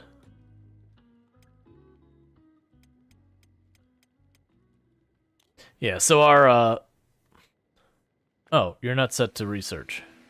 Oh, I'm looking at the wrong person. Hey, go back to bed. What bed were you in? So that's the 4 beds over there. Ah, there you go. Go back to bed. You got more healing to do. I want you to be doing... Oh, you're set on not doing jobs anymore. Right, because I had you set to do the copper while I was away. I had a user recently who kept asking for the age of the streamer. I kept replying that her age is none of his business. She's old enough. He kept asking, and so you basically timed him out. After 10 minutes, he was basically begging me for banning him. Yeah, there's some people who just get weird. Chat toss their creep because they're blood thing with Tungarians? Nah.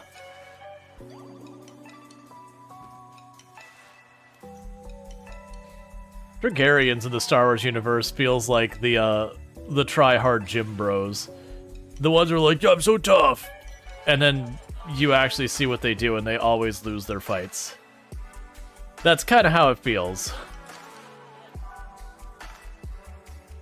Is there like, what a speed run, my ban speed run?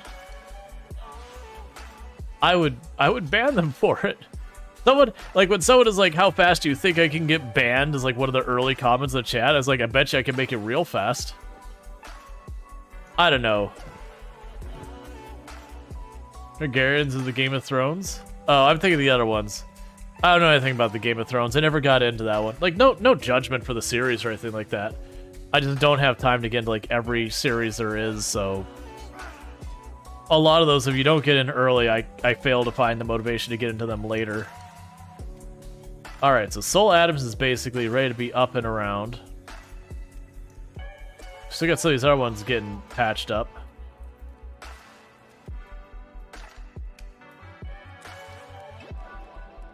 They're the three great houses, the dragons. Yeah, no, I gotcha. It's just like I said, I never really got into Game of Thrones. There's a lot of really good IPs I just never got into. And again, it had nothing to do with like good, bad, or otherwise. Like I never really got into Breaking Bad. I never really got into Walking Dead, which seems to really surprise people when I mention that one, because they'll be like, but you play Project Zomboid. It's like, yeah, and my usual response to Project Zomboid is like, yeah, zombies are generic enemy number 5. They do their job, they do it well. But it's not like I'm not like huge in or against zombies as, you know, whatever. Yeah, I'll sell your sword. The rest is all junk.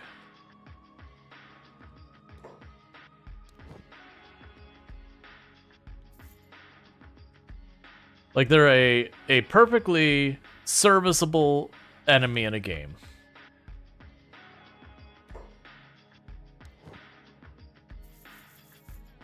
But I made the comment as well, like, for Project Zomboid, thematically it wouldn't work as well.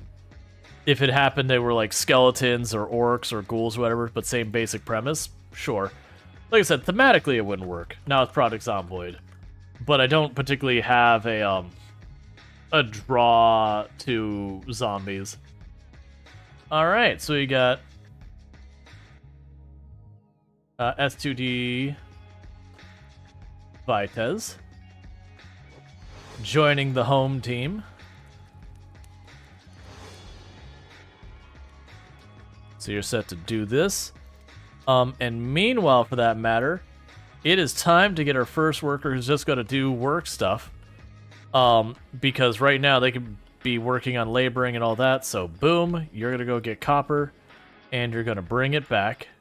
That's mostly they carry stuff, train athletics, and train their and train strength.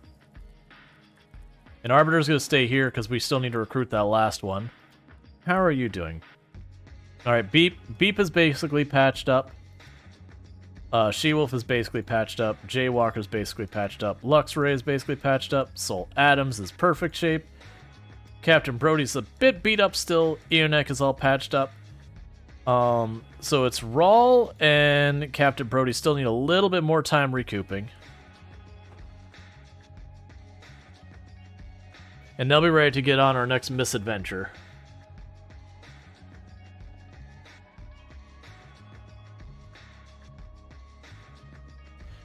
And it might be worth our time running back over to Squin since a couple days have gone by. See if we can't score some more backpacks real fast.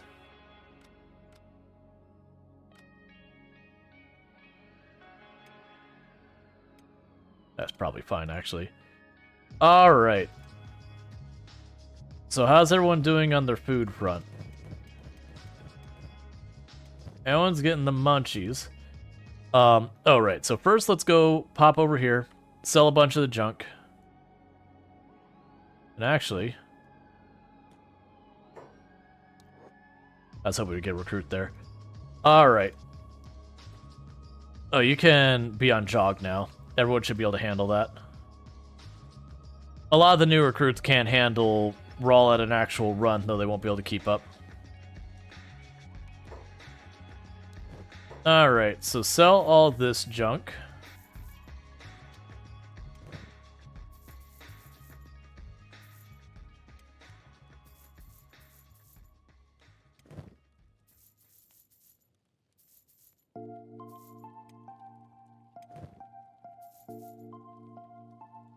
Now you could throw that to Beep, because Beep didn't have a backup weapon.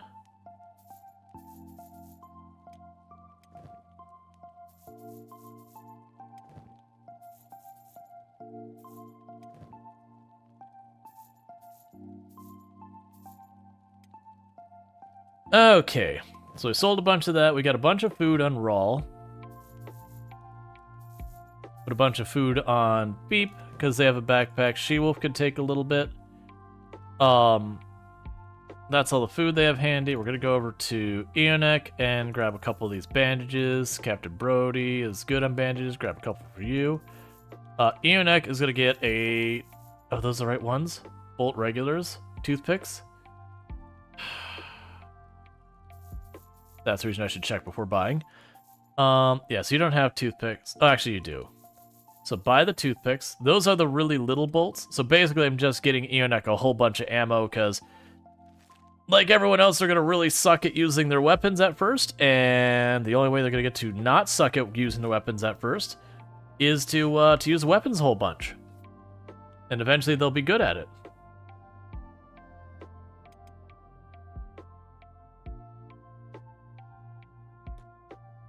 Put you in the front cage.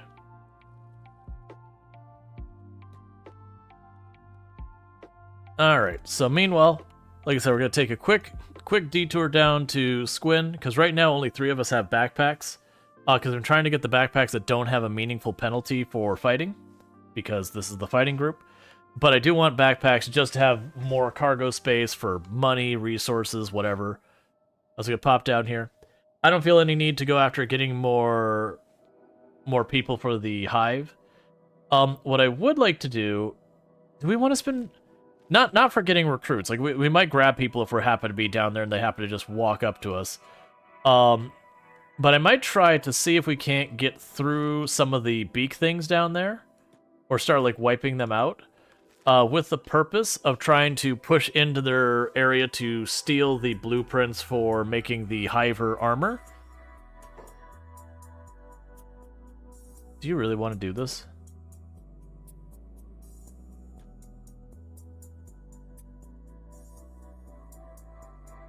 Look, we're all fresh and actually ready to fight. I don't know why it's not letting me dialogue you, but...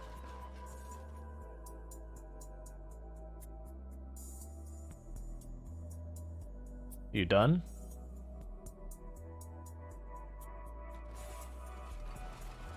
Alright, I'd like my people to not be tangled up in theirs. It's never mind, it's fine.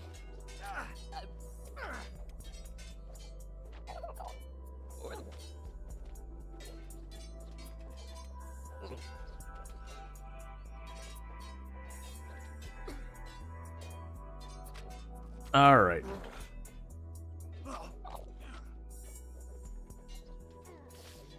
So it's actually a completely even fight so far as number of people, which does mean I have the advantage because we have some people who are much stronger than them, and we have a couple people who are a bit weaker. Actually, no, we have one more than them, actually. That said, Eonek is still learning the basics of using that crossbow, so... I do expect them to not do a good job of it. Not yet, at least. We'll get there.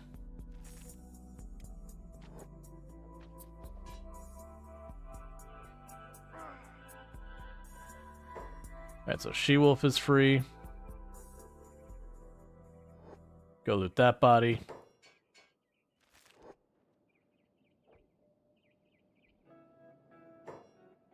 Daywalker's free, go loot them.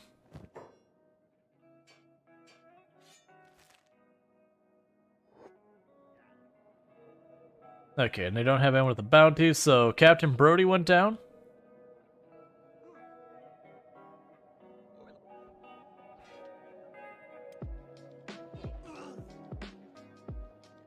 Bold of you to, like, literally do that in the middle of the fight.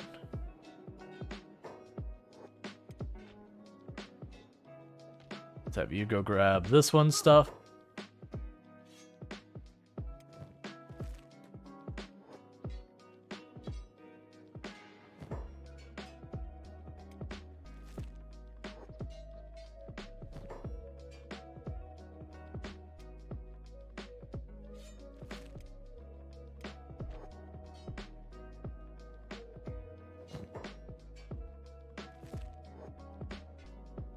Just trying to have people loot everyone. There you go. Alright.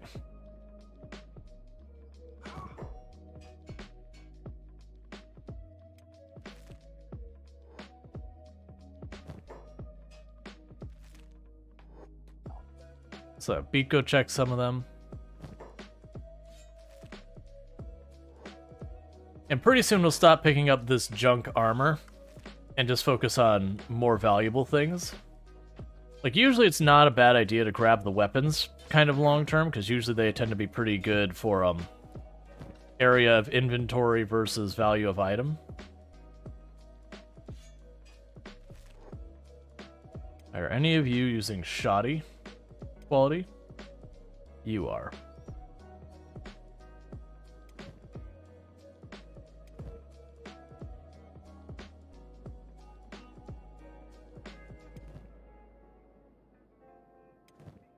So Captain Broy can toss theirs there. And who is the one who's holding the better one? There you go. So Captain Broy can now have slightly better armor. Cool. Alright, so they should be able to get up on their own pretty soon. It's just that chest wasn't fully healed when we left. And so they did get unlucky and get whacked in the chest once or twice. Alright.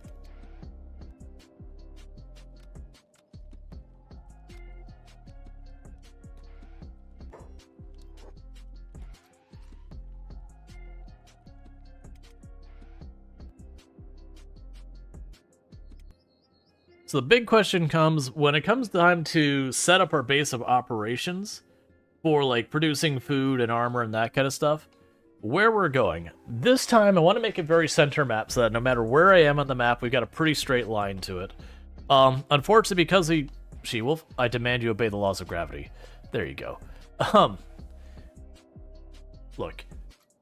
Gravity, actually, is it the law of gravity now, or is it still the theory? I can't remember where it's at. Scientific laws, like, the barrier to be considering a law is very lofty. Either way, like, gravity's a real thing. It's just more disputed, like, how it's measured and all that. Because, like, that's actually, a big thing that's been a recent development was, there has been, and I don't know the specifics behind it, there has been a scientist who's got, like, a new theory on how gravity works so far as, like, the actual calculations that we've been having to use for a long time, the concept of dark matter to try to explain the things that don't work with our current models for gravity. But apparently the scientists came up with a different way of approaching it that isn't necessary. That's been kind of a big upset in the scientific community. I don't know the validity or anything of the claim because I've only caught it in passing. But that's kind of the stuff that gets so fascinating was, you know, like, the other day, like, I was talking to Toom, and she's like, you know, I don't even know exactly what dark matter is. And it's like, that's great. Neither does science. Dark matter has become we can't explain this thing, so we've got this thing that's trying to be the explanation. But we have to, like, observe its effects on other things rather than it itself, which makes it a whole big mess.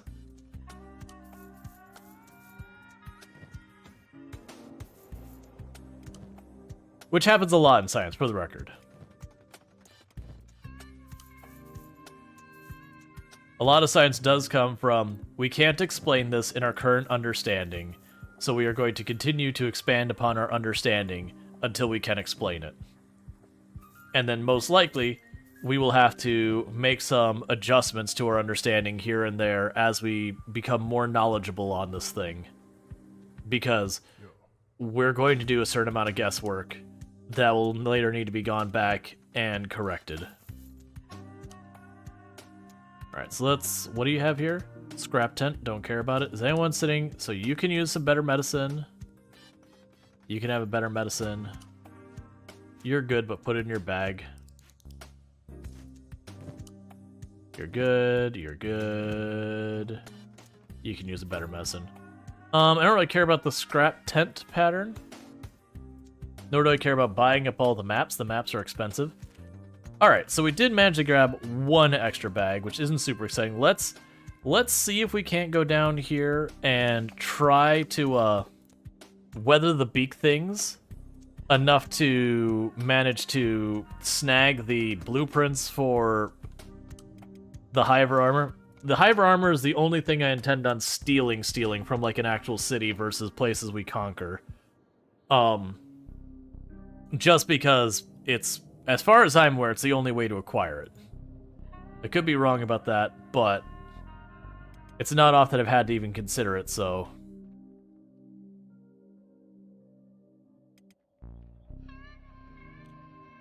And I am feeling good enough that against a beak thing, we can handle it. Like, we'll definitely have a lot of people get downed, but we should be able to win it. Against a group, I'm not feeling very great about it, but that's fine.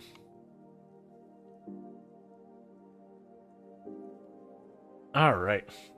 Yeah, so the backpacks are grabbing, and why we're going out of the way for them, like, the bigger backpacks, the Thieves' Backpack, it only lightly penalizes your combat skills by 2, which is really insignificant. And then the lighter one literally has no penalties whatsoever. Whereas if I get, like, the normal backpacks, they end up being, like, you have half as much a chance of dodging, your attack speed is penalized by, like, 20% or more, your attack skill is penalized by, like, 8 or 10. So they are really bad for combat people. Not that they can't be overcome for a lot of fights, but they're definitely not a win. I need you to join us. Oh, right, I have more books. I bought those. Okay. Sure, research. Alright, so we can't level up those. We can get the batteries, because I've already gonna have the electricity stuff. The cooking won't do us any good if I'm not producing anything to cook yet. And then we can actually eat raw meat as the race we are. Well, fabric manufacture is going to be something I absolutely need. So I'll go ahead and grab that.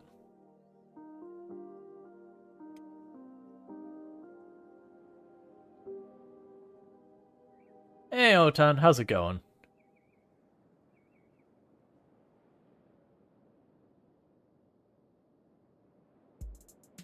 Can't buy them, though. Gotta knock out / take them from traders. Let's see. You find some trader with large backpacks. They stack up to 6. A bunch more space than the wooden backpacks. Oh, yeah. No, don't get me wrong. The, you can actually buy the really big backpacks. That was actually, if you remember when I went to the store, we actually can buy the giant backpacks from there. But they just have so many penalties. So it's fine. It's fine for, like, your home base group who you're going to be mostly depending on harpoons to defend yourself rather than just being in straight up fighting. It can be worthwhile. Even then, it's not super necessary. I used to always go out of my way for them, but...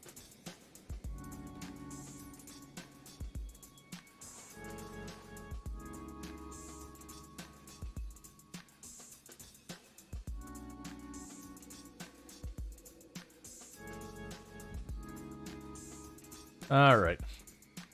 And every time we go here, one of the Hivers has something else you can play with. Large backpacks don't stack. Needs to be trader ones that aren't sold. Ah, it's the don't stack thing. I get it. I'm not seeing the beak things. Did the beak things run out of people to eat?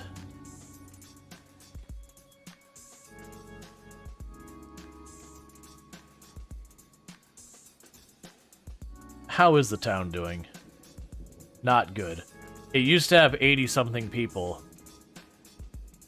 But there's a group of like 5, 6, 7 beak things that have been just hanging around here just killing everybody.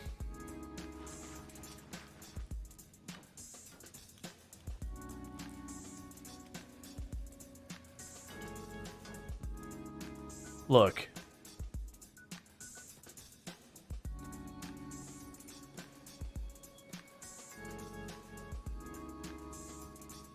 I just want to steal your blueprints without a huge fuss, okay? I'm guessing all the ones that are still alive were all like the shopkeeper guards and all that that didn't run outside to do anything.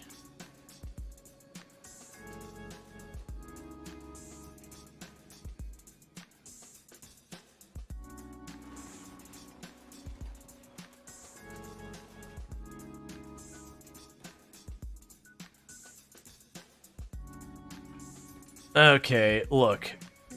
I was intending on murdering you all later, but you're starting to slowly move that to a murder you all sooner problem.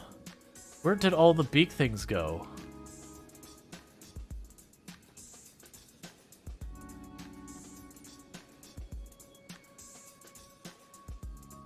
Oh yeah, no, the help center's a mess.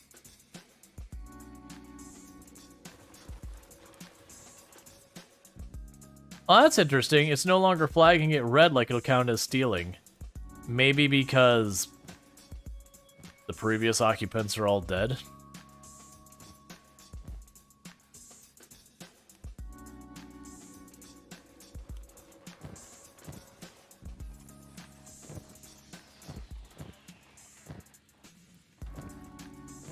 But as you saw, I couldn't interact with the shopkeepers because we're considered hiveless ones, and like people were like kicked from the hive. Yeah, that's what I thought. Look, I really don't want to go in here and have to like murder a whole lot of people, but I am going to be leaving with those blueprints.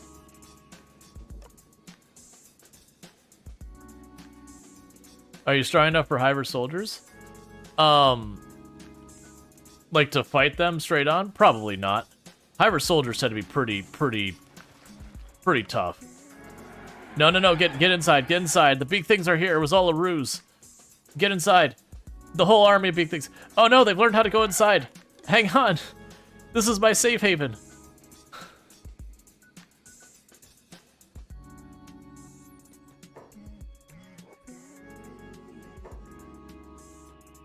You can complain all you want, we're going in.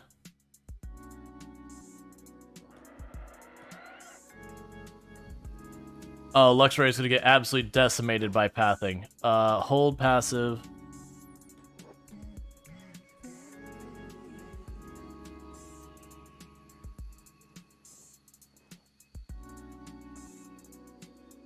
Alright, Rual should be able to run out here, pick you up, and bring you back in real fast. I forgot everyone is following Rual. So please stop. Everyone inside.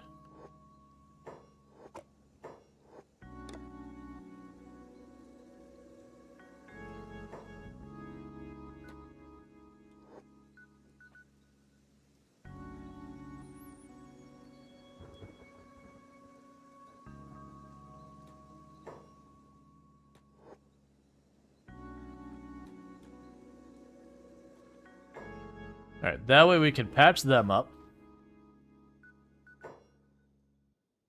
Okay, so passive, hold, turn those off.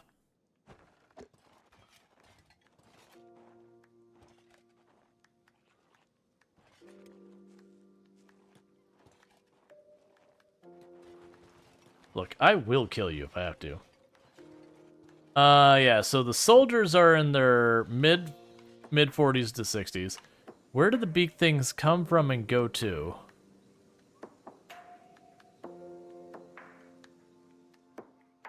Stop yelling. I'm sheltering in your home because there's scary animals outside.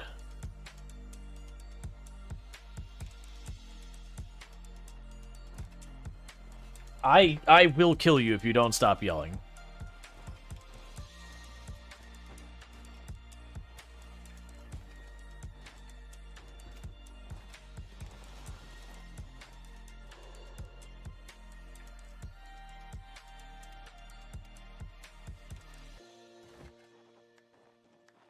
Where are you taking?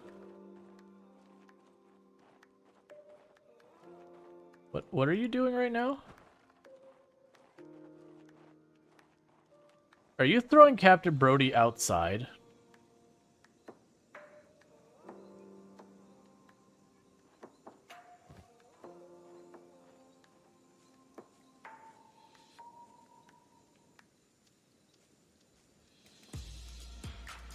Legitimately kind of a jerk move, gonna be honest with you. One that I could probably capitalize on. Alright, Beep. Let's go find some beak things.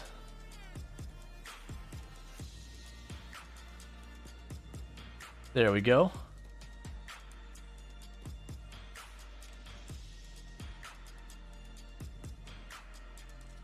Yeah, so the whole group of beak things is over there.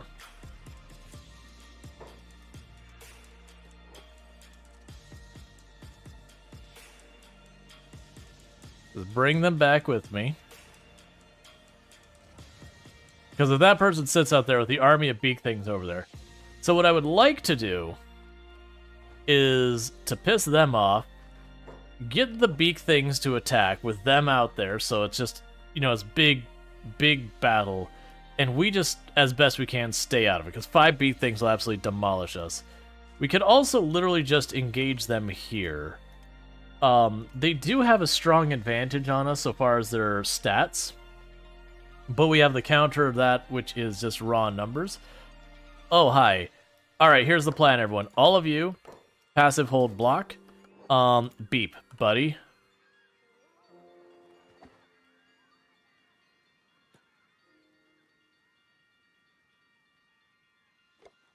What is the best way for me to get them to follow me outside?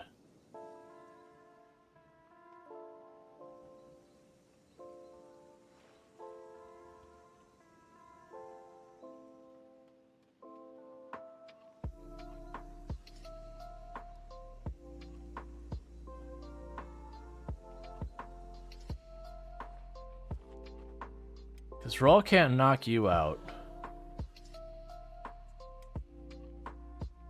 Pass full block.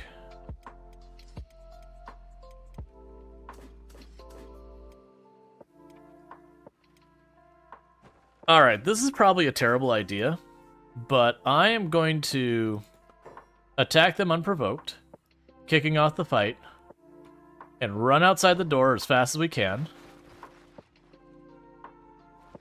The beak things will aggro to me.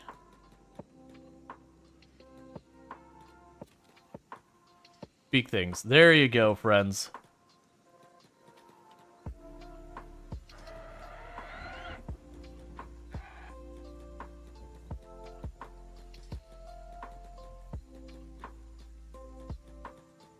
All right.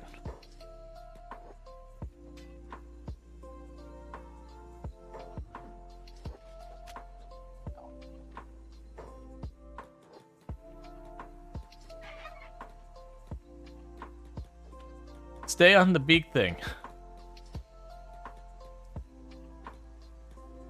That's basically what we're trying to do, is they're trying to dump all of them onto the beak things and get clear. Get inside the nest. Get inside the nest.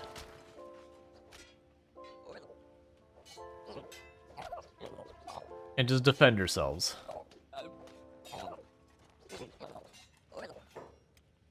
Alright, so you should be... Beep should be fine to drop Captain Brody, so they can fight better. We want to stay inside here so that we don't have to deal with the beak things. We are taking our effort to start attacking the Western Hive. It's just what we're doing. It wasn't the original plan, but it's where we're at now.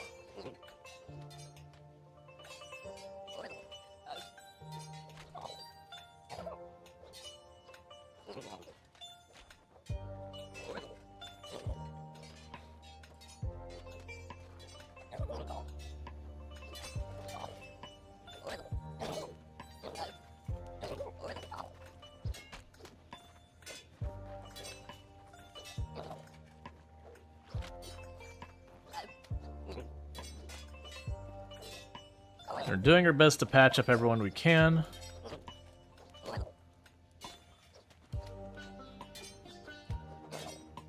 That soldier's almost down.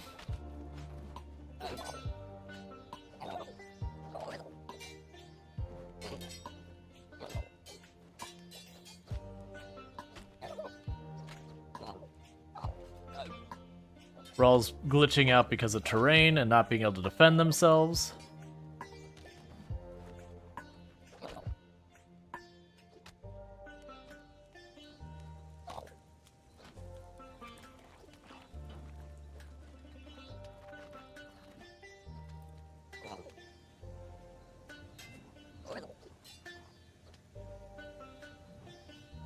All right.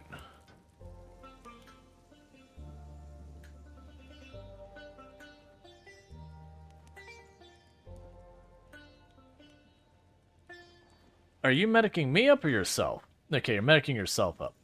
That checks out.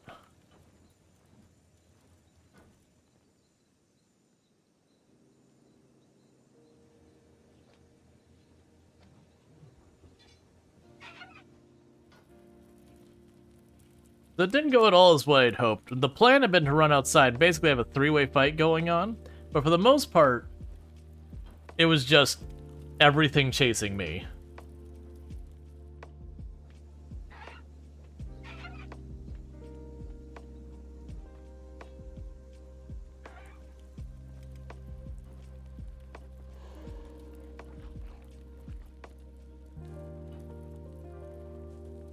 Don't hit She-Wolf. She-Wolf was just trying to heal themselves up.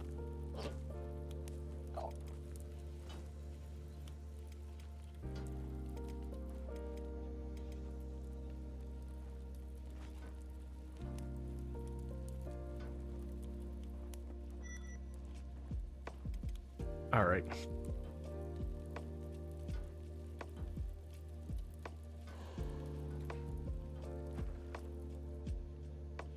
Where are you going?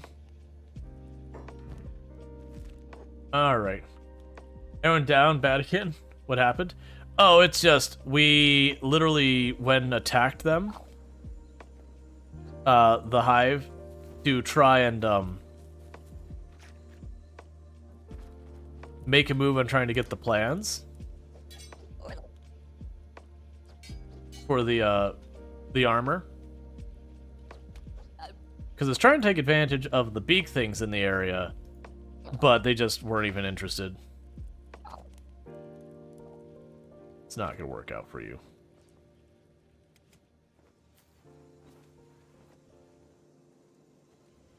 Because there's a group of like 5 beak things. There's like one over here. There's now a beak thing and a gorilla fighting. Yeah, it's trying to take advantage. There's like 7 beak things over there. In trying to handle all of it, but...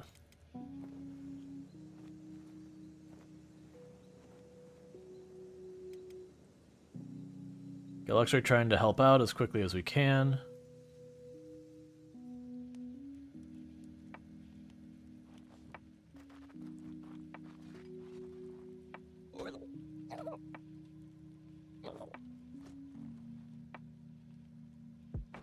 I wish they'd consistently throw my people out. Either throw everyone out, or throw no one out, because I tried to bandit the people inside, and they just keep chucking people out here, which is fine, except now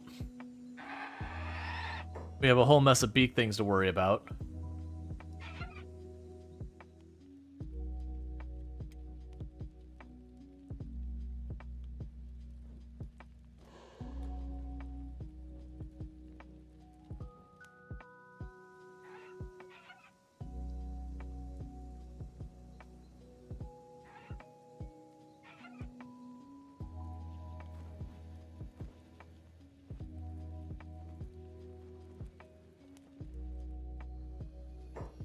No, Eunuch, I do not want you to fight the beak things.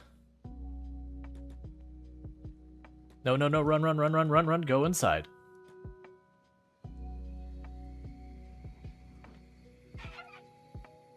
Do not go outside.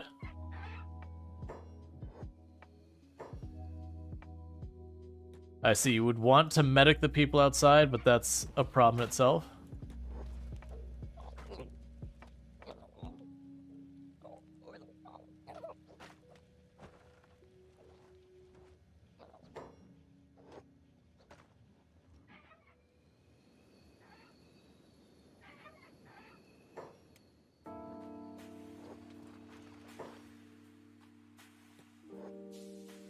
Who is supposedly in Captain Brody?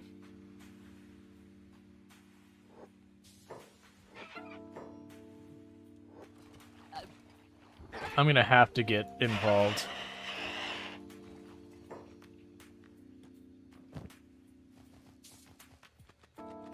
Alright, so one of the beak things will stay dead.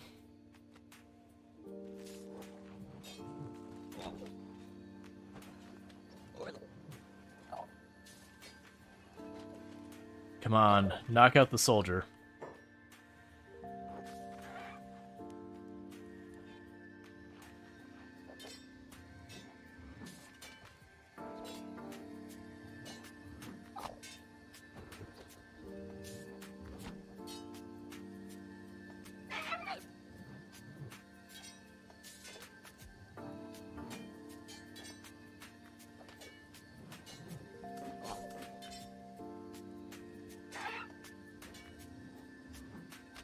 Soul Adams lost an arm, not super shocking.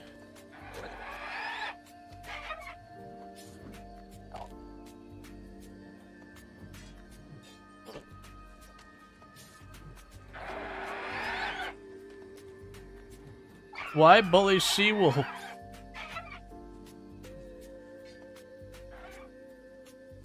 Yeah, so we have to reload because they're all gonna get eaten alive.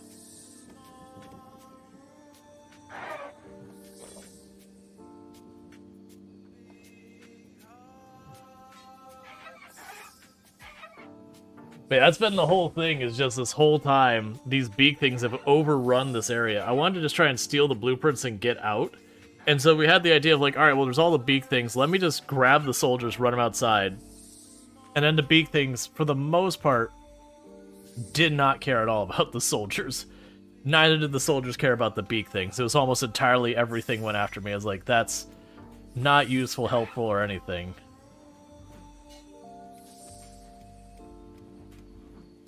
Yeah, so Soul Adams lost an arm. Someone is patching them up. Don't really know who. Maybe Luxray?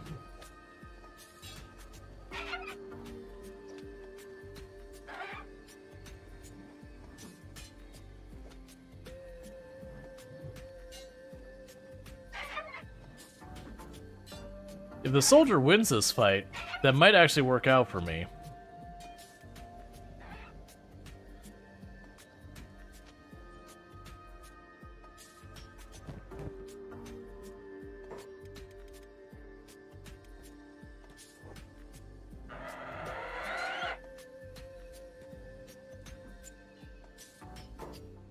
Are you really... Stop attacking me.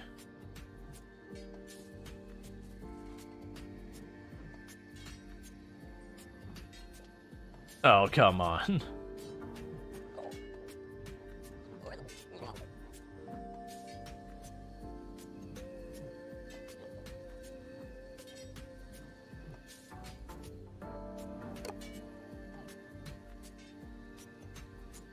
What am I hearing? I keep hearing things, and I don't know what it is.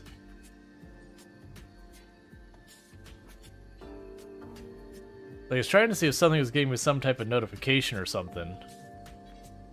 Yeah, no, that's the whole thing. Like, She-Wolf was surprisingly managing to endure it, but it is going to be one of those things that ultimately, that's not a fight that they're going to win. It's one failed block and they're down.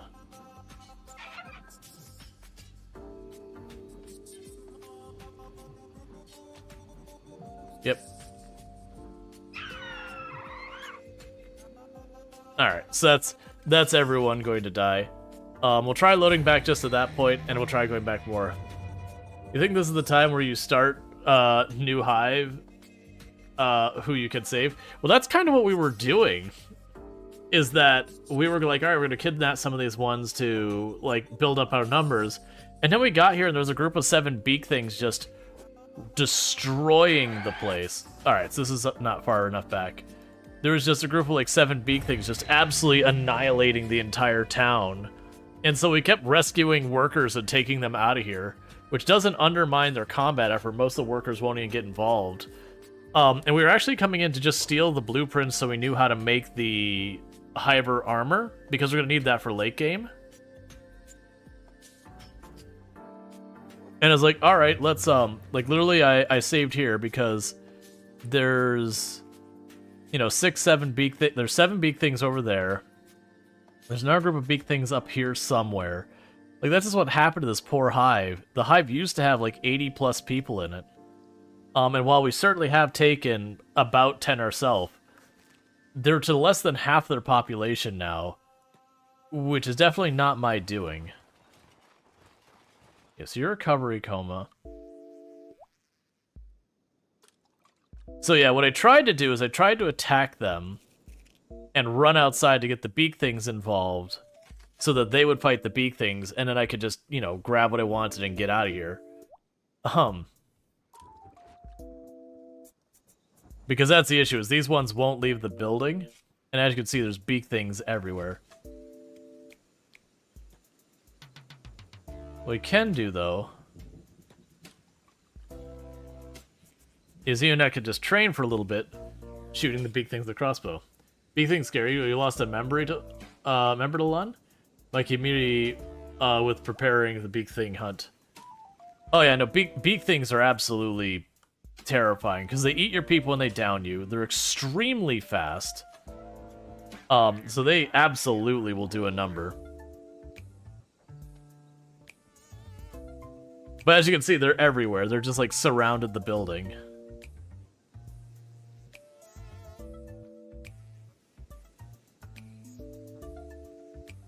And there's all like the random soldiers everywhere.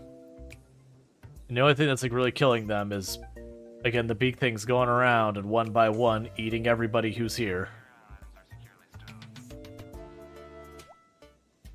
So yeah, like there's another pair of soldiers over there being eaten. That one's gonna go and find someone to eat.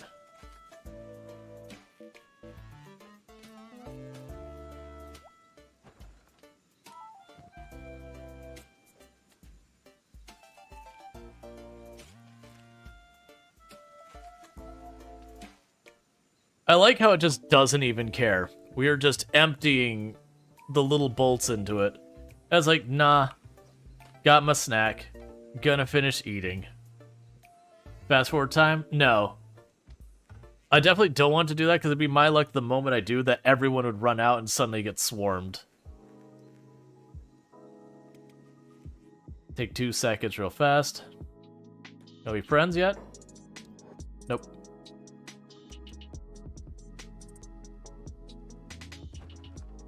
Took a nap before stream started and woke up looking at Blood Rain on my PC and didn't compute. It wasn't a horror movie thing. Yeah, it's not actually Blood Rain, but yeah, it does have that pink color. And meanwhile, Ionek here, if we look at their crossbow skill, a couple percent again and again.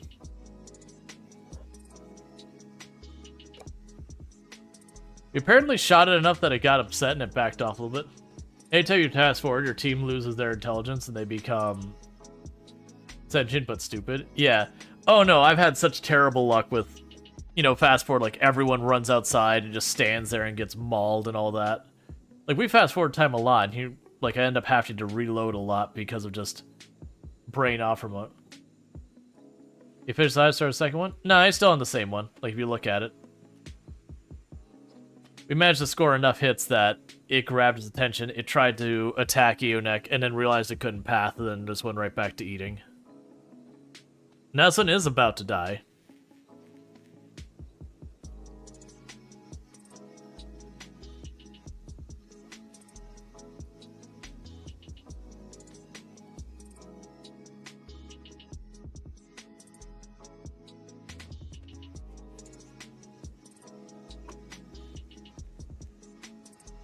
I mean, it's good training for Ionek. They're fighting something that's considered way higher level than them.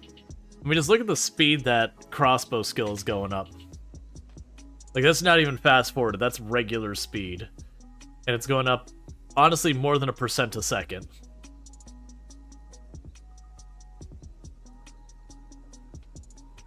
The Inquisitor? Yeah, the Holy Nation's awful in the game.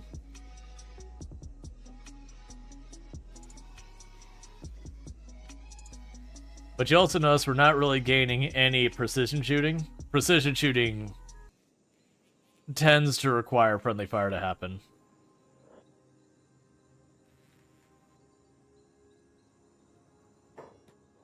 Yep, so as you can see, the moment we had the opportunity, Enoch went out to chase, and let's see where they got off to.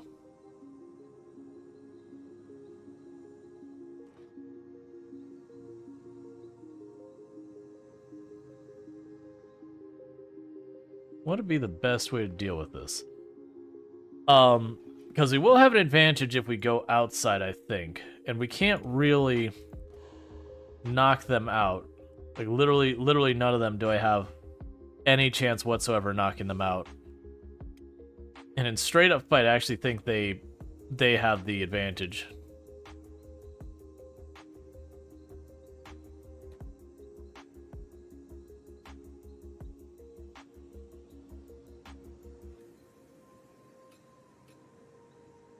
so many beak things everywhere.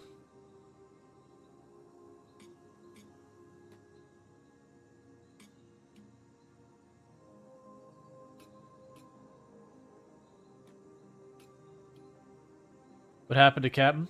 Oh, got in a fight. It was one of the earlier fights with the Dust Bandits that they took a hit to the chest and knocked him unconscious. You've got 1, 2, 3 soldiers here, plus the main guy. Main guy also is, decent. The workers will probably stay out of it. They don't have any stats anyways. Like, that's the issue. Those soldiers, the Dust Bandit leader, each one of those individual soldiers is roughly on scale with that leader. So Rual can run really fast. This might be an operation of grab and go. Or smash and grab or whatever he wants. We're going to have Rual run up there. Beep can also run real fast. We're going to go ahead and do this.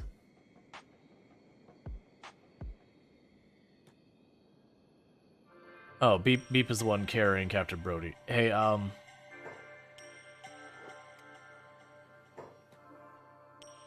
that's your job now. Alright.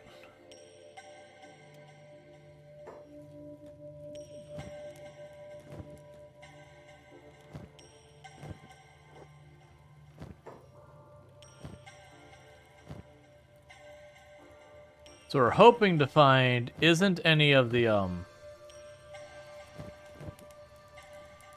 limbs or whatever. That's fine.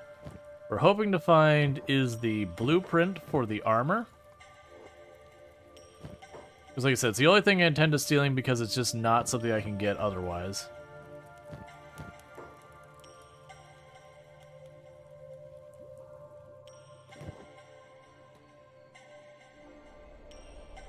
We'll be in one of those 2 buildings.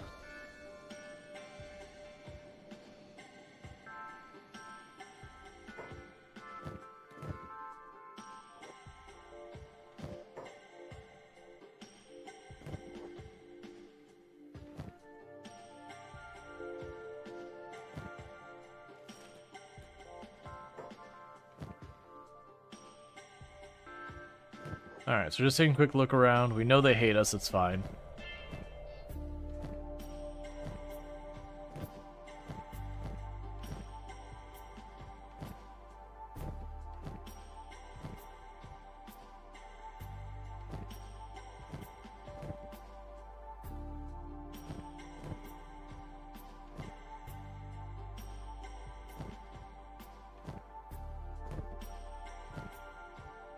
A bad feeling he'll be in the secure boxes. Which there's no way they just put up with me sitting there trying to break into the box.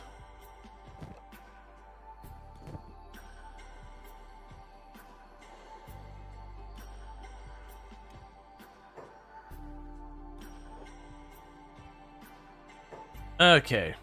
So I've angered them by committing a crime. We got the beak thing's attention. Now I'm just dealing with one person dodging.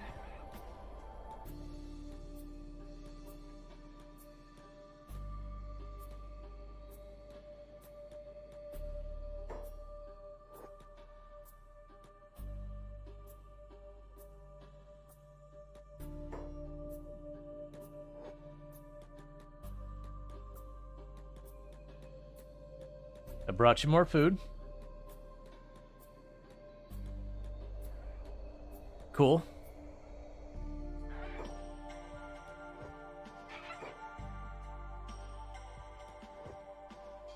Is there anyone else still in here? There is not. So that's what I wanted to do the first time. Was to basically dump all of the beak things on them so that they would fight. There's a good chance those soldiers will win that fight with the beak things. But it gives me a chance to try and catch these boxes real fast. If the shop owner gets downed, which is unlikely, but if they do get... Why would you run outside? So we're not here for any of that. That is all good stuff.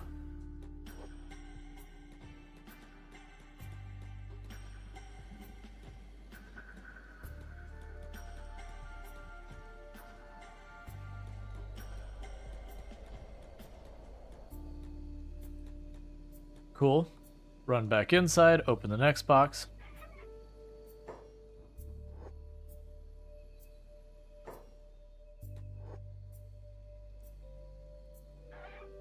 Alright. Nope, open the next box.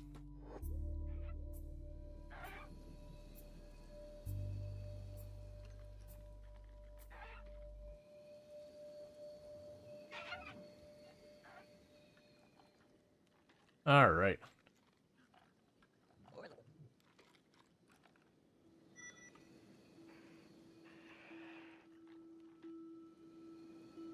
Be quick about it, jig's almost up. Alright, how badly injured are they? You're relatively fine, you're relatively fine. You're healed up.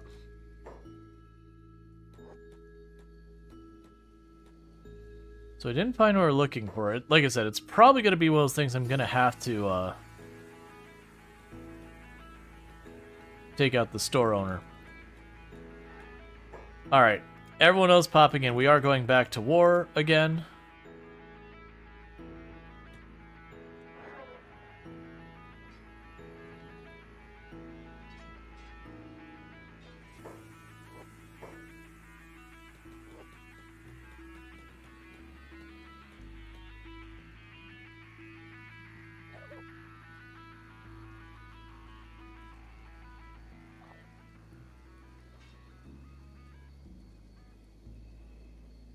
I need the rest of them to get here.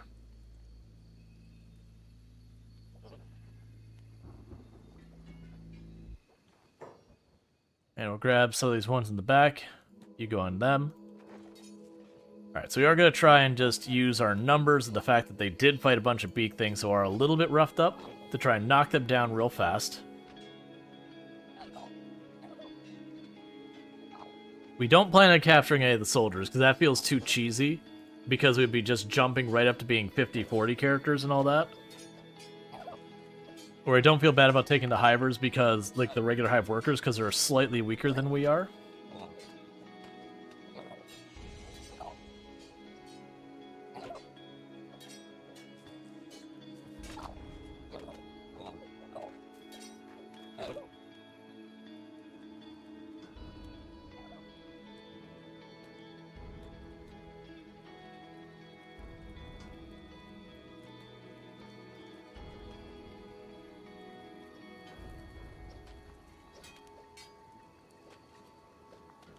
You're getting worn down.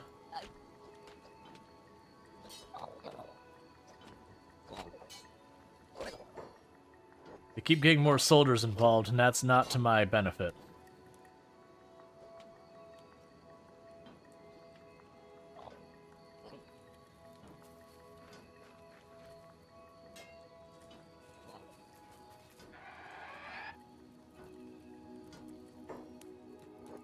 Nope. Fall back, help the others. Don't get involved in the beak thing. Let the beak thing fight.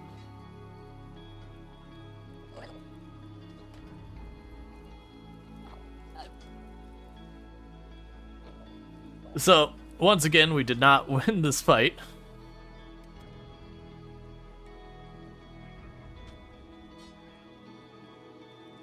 But we are far enough away that once things are sorted, there's a good chance the beak things won't come after us. They'll be busy.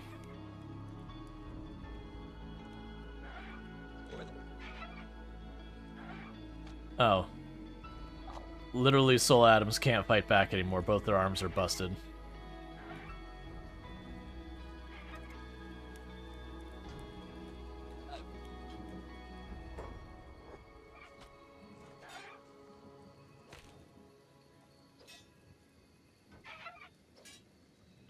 All right.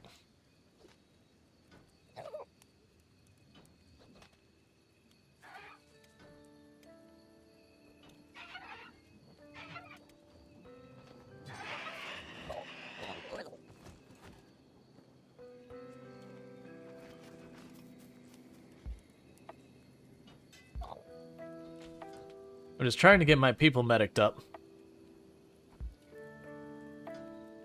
But they kept picking up our people, and then we go to bandage them and re-aggro. anyone in danger of dying? You're pretty beat up. Captain Brody's already patched up. Poor Soul Adams, like, every bit of him's messed up. Jaywalker's in legitimate trouble.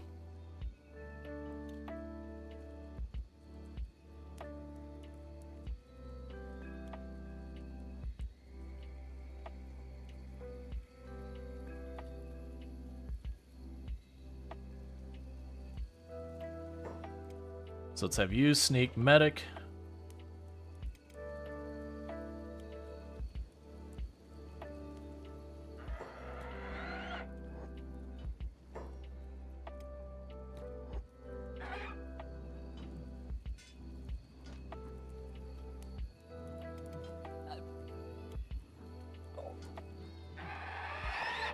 That's not a good place to be medicing.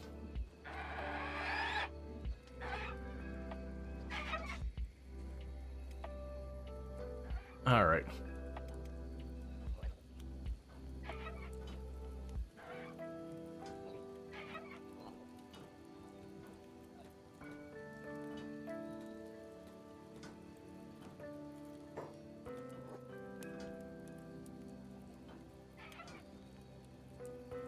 Just while everyone else is tied up in a fight, just trying to bandage everyone else up before everyone can die.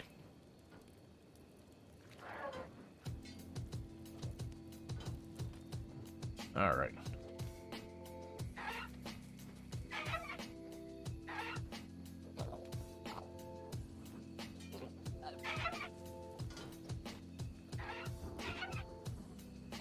This whole place is a disaster.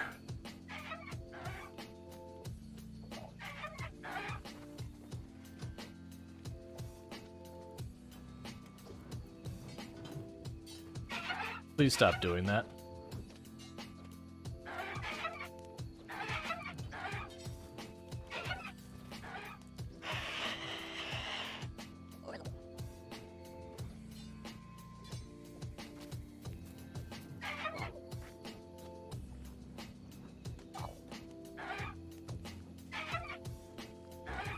Trying to just walk away from that fight. Keep patch yourselves up so no one bleeds out. Because the more they're fighting that I'm not involved, the more they're hurting each other. So Adam's min-maxing toughness training. Feels like it.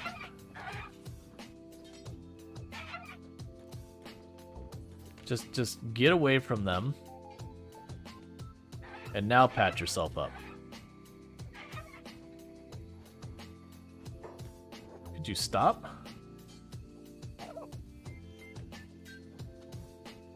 You have bigger issues to deal with than me right now.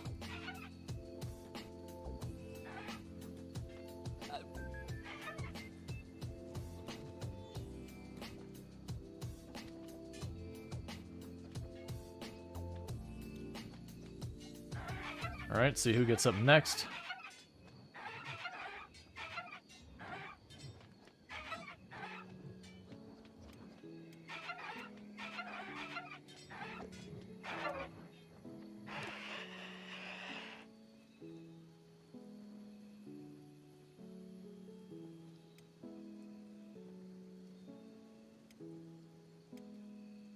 Yeah, we got a lot of people in recovery coma.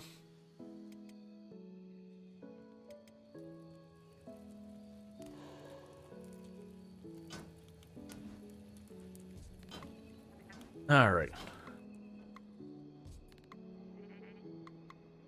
So the only good news there is we are burning through their soldiers. We are burning through the beak things. So that will help a little bit.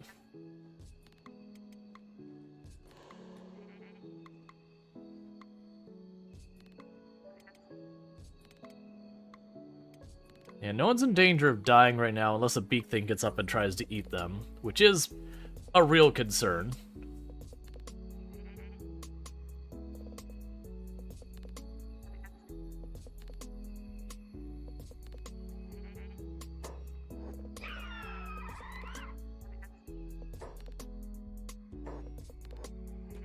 Beep, get up. Beep, get up. I need you to defend Rual.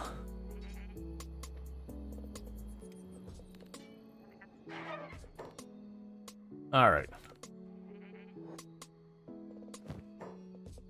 Because Rual was being eaten alive.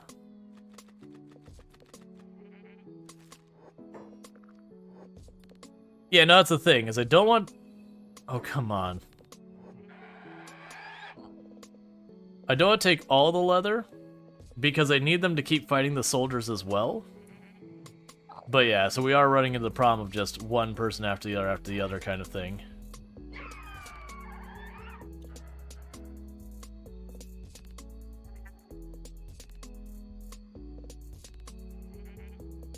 Because basically everything here is my enemy right now. Oh, medical rescue? Why don't you have those set? Recovery coma.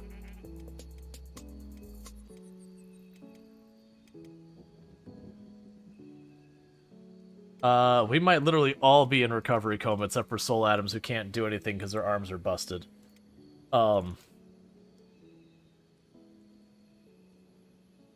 Okay, that's interesting. Because that means I can't move the bodies indoors to make them safer or anything like that. So it's just a waiting game. Put you in stealth.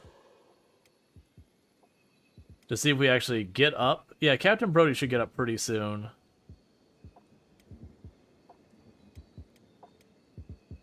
She-Wolf won't be too much longer. Enoch won't be too much longer. So we're probably okay. Beep has an injury that's gonna get worse. But we should be back up in plenty of time to patch it up.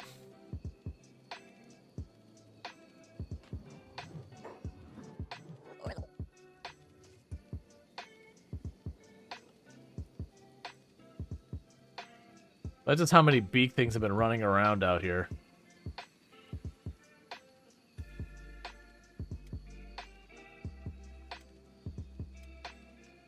Alright.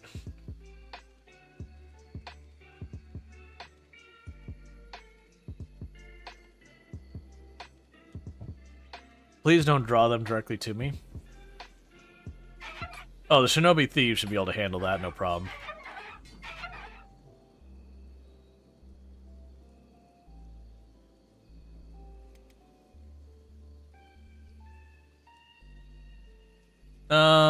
Alright, well, I'm feeling less great about the Shinobi Thief. Yeah, once there's 3 of them. Oh, don't eat us. No, stop it. You still have way too long. I keep hearing a plink, and I don't know what it is. Can you grab its attention? No?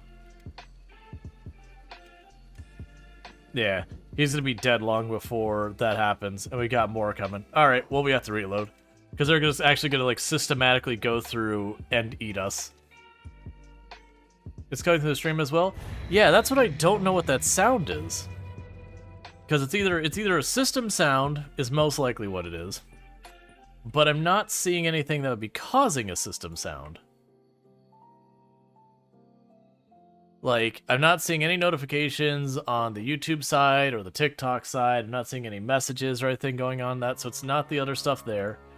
OBS doesn't have anything of that nature. And we already looted all their boxes. So I guess we're just not getting this right now. That's what I'm learning the immediate issue is. We're just not getting this right now. Which was kind of why I came here, was to try and snag stuff.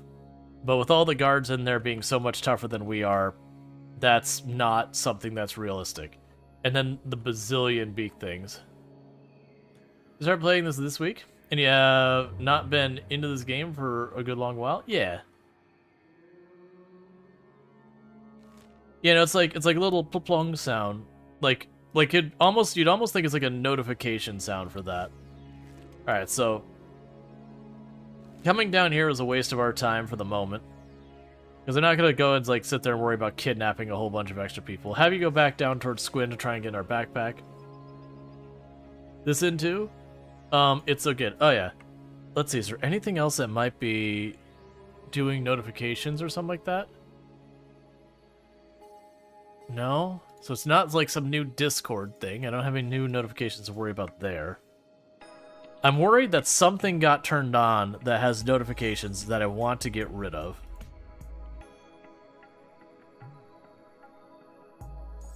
Like, NVIDIA has a notification thing going, but I don't see anything there. It's not the Steam sounds, and nor is there notifications there. It's just driving me up the wall. It's like, what is it? Because, you know, you don't want that to be, like, disruptive of stream, where, like, you're getting, like, the little boom boom or whatever from Discord or whatever. So when you've got some sound, you don't know where it's coming from. You're like, well, what is it? I know one way I can check. What current stuff is using my sound devices?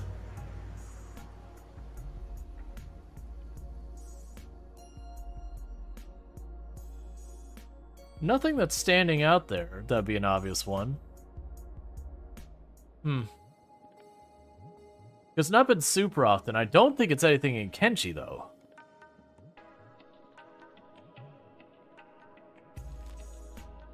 Because they're not running any additional mods or new mods or anything. Phone? No, I keep my phone muted for the most part. Just in case I'm going to go ahead and kill the volume on my phone. Just to make extra sure. Because it's definitely coming through my headset. Like, it's not like a constant thing or one of those things that'd be like, oh no. Are you chasing Eonek? You are chasing Eonek. Alright, we'll beat the crap out of these guys.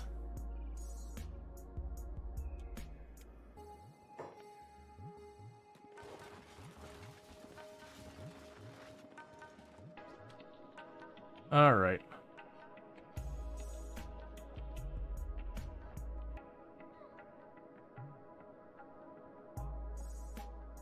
But yeah.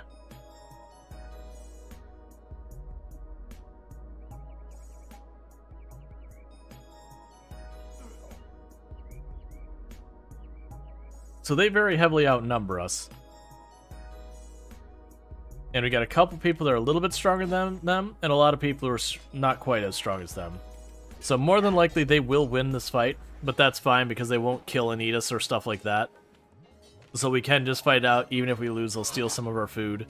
We'll gain a bunch of stats and move on with our life.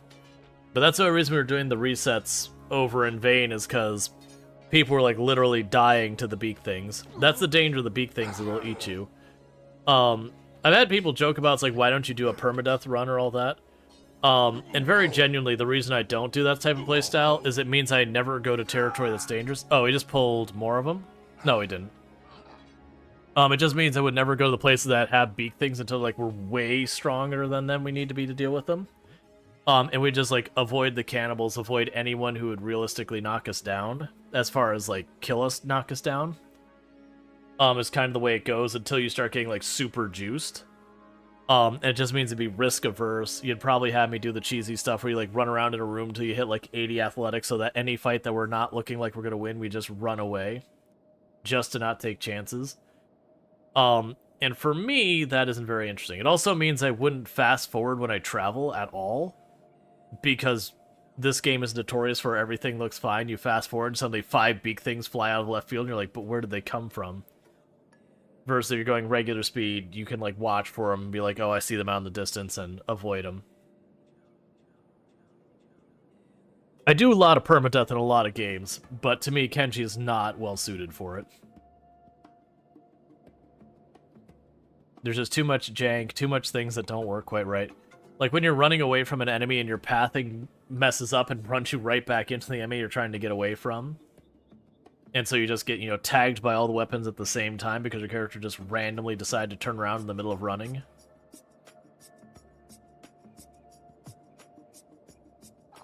Actually, we did win this fight. And honestly, not that bad. The only one who got knocked down was Eonek. I forget that when you actually have fairly well-balanced fights, that you only win by a little bit kind of thing. Just how fast you can skill up.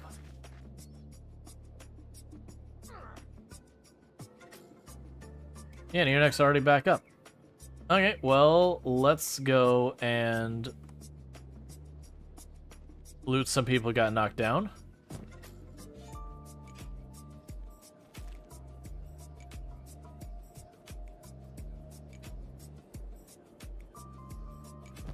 We can think it as mental break in like RimWorld. Yeah, but the problem is how often it happens. It's so incredibly often that you run into that kind of things in this game. Like the number of times I've lost people when I've been playing this before streaming, where everything was like square, we pulled a group away, and then just one of your people like turn around and they just took like 8 hits to the face because they turn around into a group of attacks. You're just like, but why?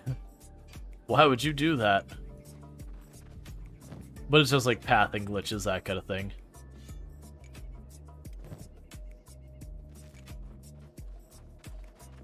I do really look forward to Kenshi 2. That would honestly, you talk about like when games like get a remaster or re-release or whatever you want to talk about, their sequel comes out, and things that like can make or break a game. If Kenshi 2 comes out and its pathing is terrible, like Kenshi 1 levels of bad pathing, that's the kind of thing I think could actually, really, really kill people being into Kenshi. Because, like, you can forgive the fact that the pathing's pretty rough in this game because it's using the Ogre engine. They've been open, like, yeah, we want to fix it, but it's just, we're being limited by the engine and yada, yada, yada. And it's like, all right, we understand. Like, I'm not happy about it, but at the same time, like, it's forgivable kind of thing. But they turn around, it's like, all right, we got a brand new engine we built from scratch and yada, yada, yada, and their pathing was still horrendous. That'd be rough. Let's see, how does the engine make you unable to fix something like pathing? So it's certain engines are better and worse suited for different things. And I haven't used the Ogre engine myself. It's like very much kind of a niche engine you rarely hear about. But my understanding was just what they were dealing with is the engine just, there's certain things it does not facilitate well, which is something you run into in games. Is that there will be times you run into a game engine that just has something it's not good at. And so my understanding is they kind of really took the Ogre engine away it was not really designed for. And that one of the consequences of that was that they had certain things that were very difficult to fix, that they really would kind of need to like rehash things to get there. Alright, so we got people who are injured enough that I can't tell if Ionek is just... Yeah, they're continuing to fall farther behind. We got to slow the roll a little bit so they stay as a group. But, so I don't know the Ogre engine enough to go, but my understanding was to fix the pathing in the game, they kind of had to, like, massively overhaul everything or massively customize the engine. Because it's kind of one of the interesting things is how many people have made, like, pathing fix style stuff, but they only are like a little bit better, and then you'll have the person who's like writing the thing saying, hey, I did as best I could, but I've spent hundreds and hundreds and hundreds of hours trying to fix this, but ultimately under the hood it's still Kenshi, it's still the Ogre engine. We can improve, but there's that. Like if you need an example for, you can look at Space Station 13, which is built on the Beyond engine, which is never really meant for any of the stuff it was used for. And that's the reason why Space Station 13 has like such weird latency problems and so much like jank to the UI, and whatnot. That it is very much it is designed for a style of game, and then trying to bend that engine into doing something else, you're kind of fighting your tooling the whole way. It's like one of those things. Like imagine you need to take a bolt off of a car, and the only thing you have is a hammer. With enough finagling and finesse, you could technically get that bolt off the car with a hammer. Would it be elegant? No. Would it work well? No.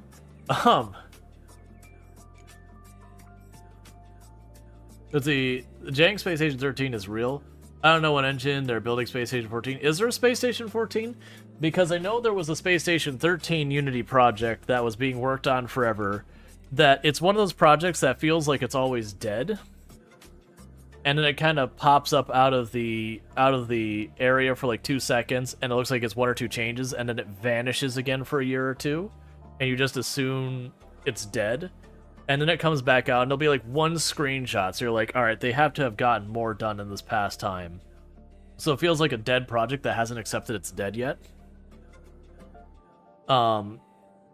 Yeah, I've probably seen the Space Station 14 one as well.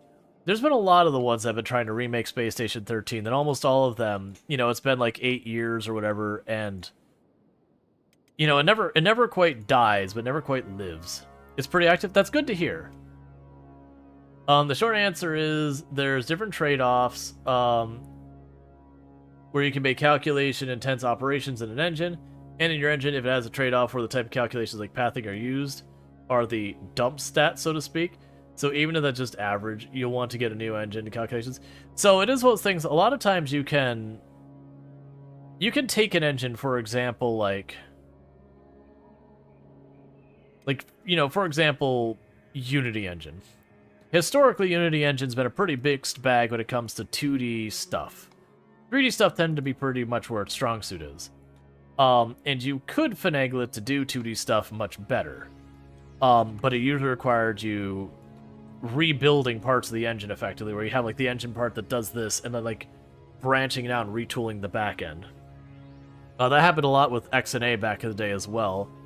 XNA had certain things it was really good about, and they had lots of stuff that they weren't good about, and you could improve it, but it usually meant like working around the engine. And you can do it if you're willing to commit the time, but a lot of times that time commitment is not insignificant.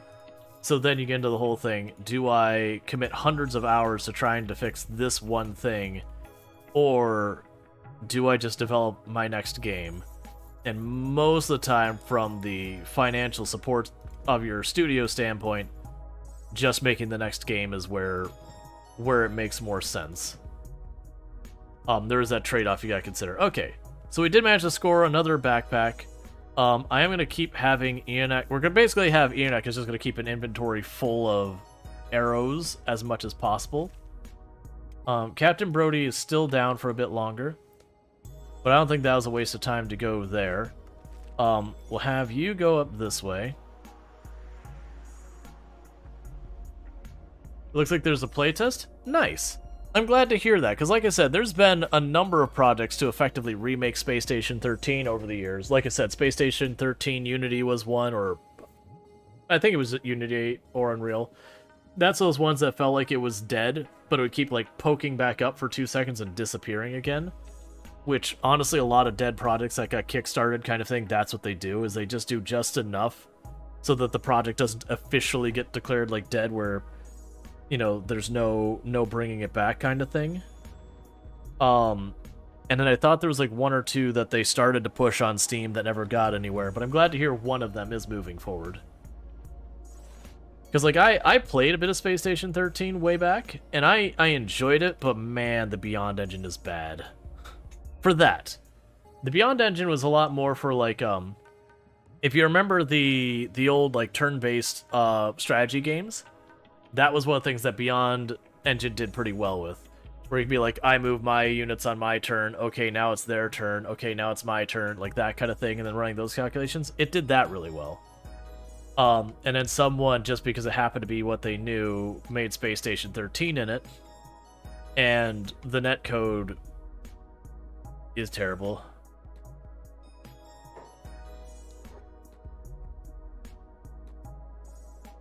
But it means when you had lag, you'd have such horrific desync and all that.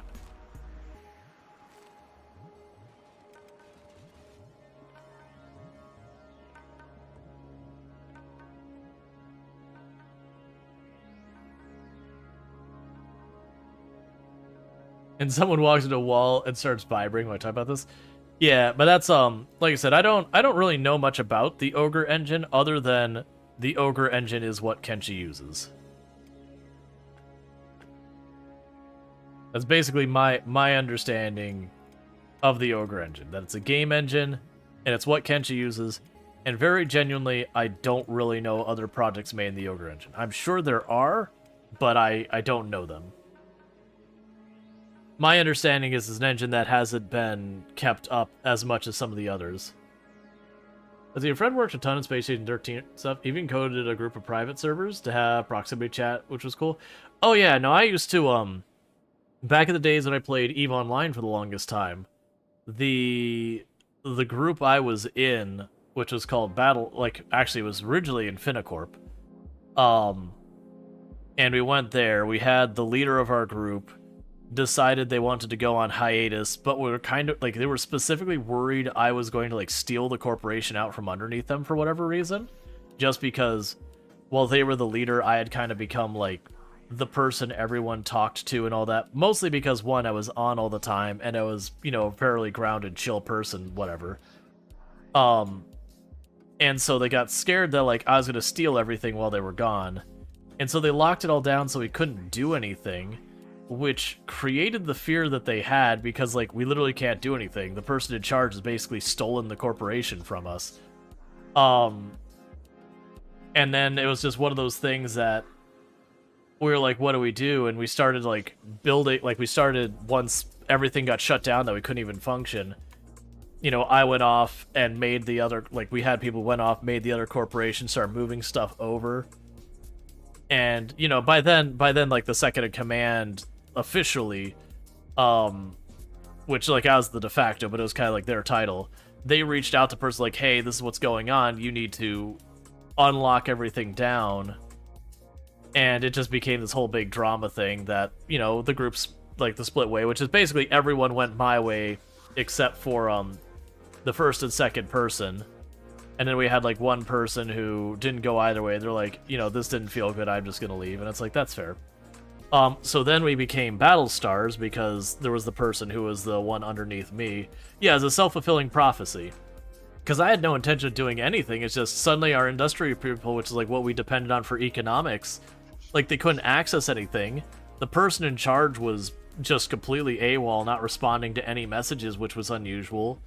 And we gave it like a day or so, and we're like, what do we do? Like, literally everything shut down. We can't do anything. So we basically grabbed all the stuff we could and built up a brand new corporation, which is their equivalent to guild, by the way. And, you know, by the time the guy finally came back, like, we were already, everything had been basically moved over. Everyone had, like, left the other one and moved over who was still online. There's a bunch of people that, like, you know, long since stopped playing and all that, who obviously they didn't come over because they didn't log into Switch. And it's just this whole big thing. And while the guy did come back, he actually eventually joined, like, way later. He actually did eventually join us. For a long time, he kind of just did his own thing, which I could totally understand. You know, because there's... I would have difficulty getting over that kind of thing. Like, if I had built this thing in, and while I had done the wrong, like, in paranoia, you know, the whole thing came tumbling down. But, like, he understood where we came from. Eventually he came around, and he apologized and all that sort of stuff. He's like, hey, you know what? He had real-life stuff we don't need to get into that was messing with his judgment. And it was just one of those things. Like, there was no hard feelings. But, so we ran Battle Stars for the longest time. Became like a major player in a lot of the big wars. Like, we got known as one of those groups you just don't mess with, which I was super proud of that. It was also funny because, you know, you'd hear about all these different groups that run around, they go into like new player space, and they would sit there and have all their different strategies for trying to recruit. And we kind of didn't ever get into doing a lot of that. Honestly, the way we recruited more people was getting in fights with people and absolutely trashing them in the fight, but, like, having it be a fun fight. And then the person would be like, hey, are you looking for more people? Cool, we got the last person. So we got a lot of our best players that way. That they just, you know, in the moment they weren't happy with the group they were with. And then just happened to be, we got into a fight and all that. Because we were always in what's known as nullsec, where it's kind of like anything goes. Oh, I don't... Just set free. Just get out of cage. There you go. Alright. So, we've got our team for, doing our away missions and all that. Or not our away missions, our homework. So for right now, what's going to end up happening with this team is going to be mostly focused on just skilling up laboring a lot. Is that iron? Of course it's iron. Because all the other stuff we're grabbing is copper right now. Alright. That's a bit out there. So all that stuff's that out there. So I want them to keep skilling up their laboring and all that in the meantime till we're ready to like build a base, so that way they're doing something.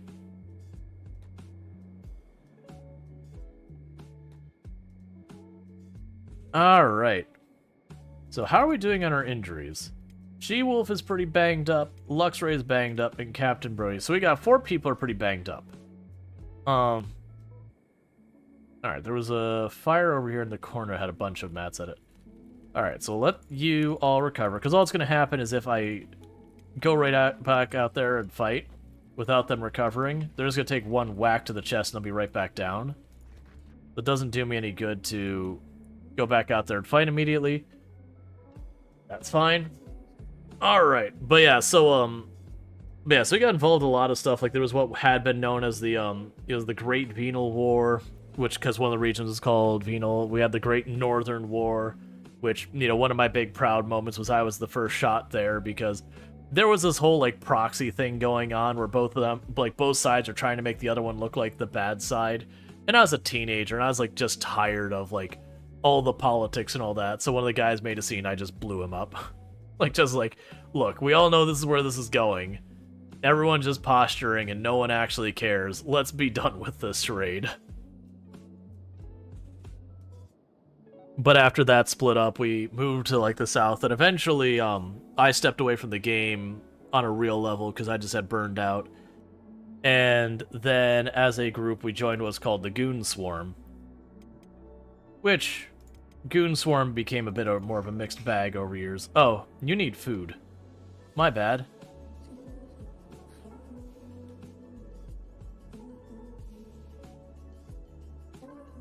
But, the reason all that is relevant is Goon Swarm became one of, like, the big players on Space Station 13 so far as, like, helping farther develop it and all that. Because they just got super into it. And so they had so many people working on it that they genuinely actually contributed to improving the Beyond engine and everything's netcode.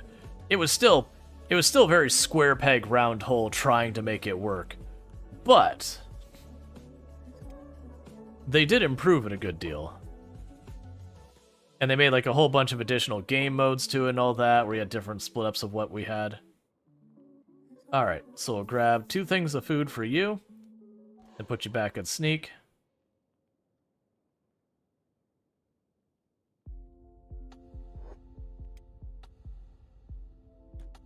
I'll have you run up here and grab some food for you. It's true, you do need food. Food is good. Let's see, there was a clan you first joined on an old second shooter browser game that had like 5 years in it. Oh man, I don't even want to think how many years I had in EVE Online. It was enough. That's what I'll say. It was enough. Okay, and you still have plenty of food. Alright, so they're gonna go and work on gaining all their skills and whatnot. Because that's the group that's planned to eventually, do, like, the base building, that kind of stuff. Which, for the record, while we're waiting for people to heal, because I got it all fast forward, the places I'm considering for the base, for, the long-term late game, is Deadlands is one of them. The big problem with Deadlands is, realistically, I'll need hydroponics, and I will need to be able to, like, grow the hemp and turn into fuel in hydroponics, which is a bit of an overhead. Fogman Place, I'm looking to be center map. The whole thing is I want to be roughly center map somewhere. That way, no matter where I go, I can run back to base and it not be a trek across the entire map. Because that was kind of like one of the things in the crab run, is our base is here. The one before our base is, I think, up here somewhere. And, like, the center map is a rough place. Like, Iron Valley has nothing redeeming about it. Let's see, Eve is one of those games you want to get into, but at the same time, you'd lose yourself in it. I also feel like now is not a good time to get into Eve. It definitely feels like, if you got into Eve early, great. Getting into Eve now, probably not a great experience. So Deadlands does have its advantages, but, there's a lot of setup. Now, if we were skeletons, then Veg makes sense, but actually we're one of the worst races for going to Veg, the Hivers, because it has the Sky Lasers, and the Sky Lasers can actually one-shot a Hiver to the ground, and then if you're down, you get hit a second time, it can finish the job. So, that isn't, like, not even a player skill thing. It's just RNG. Do you get a bunch of people blasted and killed? I could go to the north end of Flat Lagoon. That wouldn't be too bad a place. A little on the south end, but that would be reasonable. I don't really know much about there or Skinner's Roam and what they have. This area, Border Zone, is a favorite for people early game. And all that kind of falls in the middle. So, I couldn't say much about Shem. I don't know Shem very well. The swamp is very obnoxious so far as trying to place buildings in it.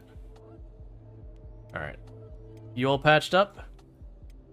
That's kind of what I figured, is looking at that map for a little bit would be mostly sorted. Set up by the Leviathans? The problem with the Leviathans is that's up here. That's actually not that bad to set up a base in Leviathan Coast, because there's a lot of area the Leviathans will leave you alone at, but it's as out of the way from everything as you can get. It's the same like Ashlands would be terrible to set up in. Burning Forest is terrible. Let's take a look at Skinner's Roam in this area.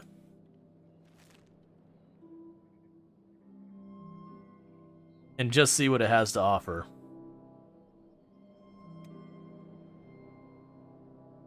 Why are you... There you go. Weirdly, Rual was just like, I am going to run full speed. I don't care what your settings are. Can we actually run? No. So Ionek and Captain Brody cannot quite keep up if we run. Alright.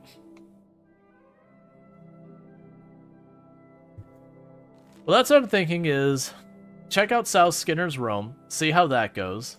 If it looks like a good place to maybe set up, we set up. If not, we could check out Shem. It looks like that might be a good place. Let's see. Fish Island, goated build spot. Fish Island. So the problem is I'm looking for someone middle of the map. So Fishman Island is the very far south. The reason I'm trying to set up center of the map is that way, literally anywhere we go on the map, I have a place that isn't like going the entire way out of the world just to get back to. Because that's the problem with a lot of the places. Like, you know, Green Beach, there's an area over here that's a really good place. You actually can set up in Gut, and it can be a good place. The Gut isn't actually the worst. It is on the east side of the map, but not that far. So for one of the edges of the map, the east kind of buckles in farther than the other ways. Fish Island's an extreme, Leviathan Coast is an extreme, Ashland's the entire extreme. I haven't looked at Shun. I actually don't even remember much about Shun. I remember Arch is terrible. Oh, hey, you want to fight?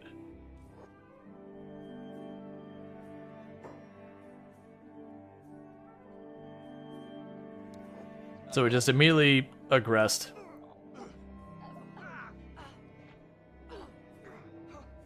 So they have huge number advantage, but we have stats advantage across the board. So, not our cats. Yep. Sir, or sorry, ma'am, I need you to not climb the mountain. You can barely read the green. Yeah, the green is just numbers. Just green means we're doing damage. Kenshi has had a lot of interesting decisions on UI stuff. Most of them interesting as in not good. I do love Kenshi, but the base UI is an unreadable mess.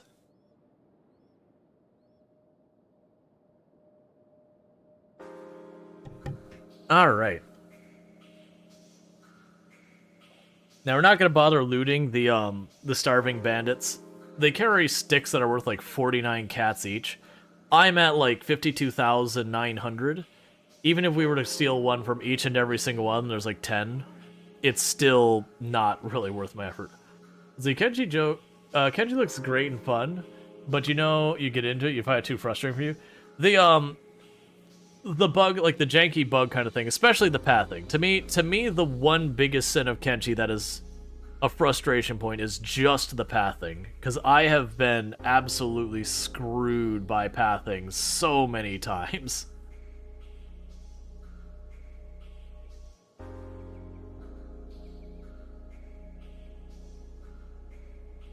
And Ionek back there just gaining points in that friendly fire prevention stat. As a reminder, every time they gain points in that stat, it means they friendly fired someone. So we're there at 16 points. Just, you know, don't worry about it.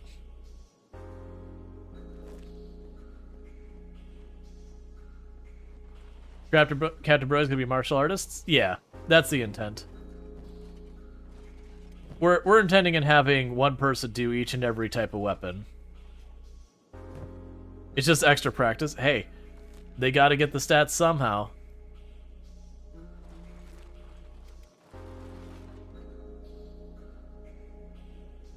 But yeah, so we knocked them out. No one's really limping. Jaywalker took a couple leg hits. Captain Brody hurt their arm pretty bad. But that's actually one of the fun things with martial arts, is if you get to the late game with martial arts, you almost always end up having all your limbs replaced with cybernetics, whether you like it or not. Because there is a mechanic where you punch people, especially armored people, and you take damage as well. Because it makes sense that if you would run up and you'd punch someone with your like normal meaty bone hand and smash into steel, you know, for every action there's an equal and opposite reaction, and steel is stronger than, you know, flesh and bone. So after a while you end up breaking your own limbs on the things you're hitting. That is a pretty big group. We're a bit roughed up.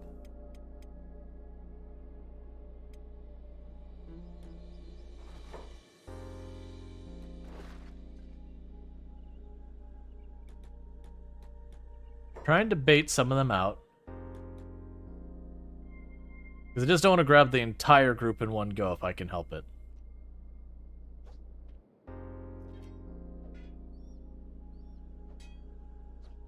Because if we keep getting knocked to the point that we have to go back and rest and recover, it slows it.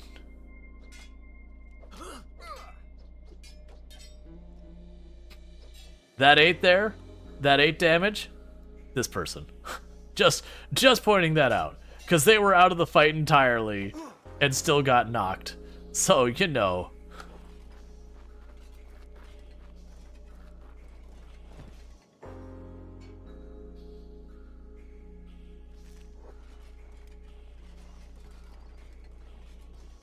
Alright, so I'm not going to pick up all their armor and all that. If we get, like, the gray weapons that are worth a little bit more, we'll go for that. Meanwhile, we'll tell him to keep running towards Skinner Rise.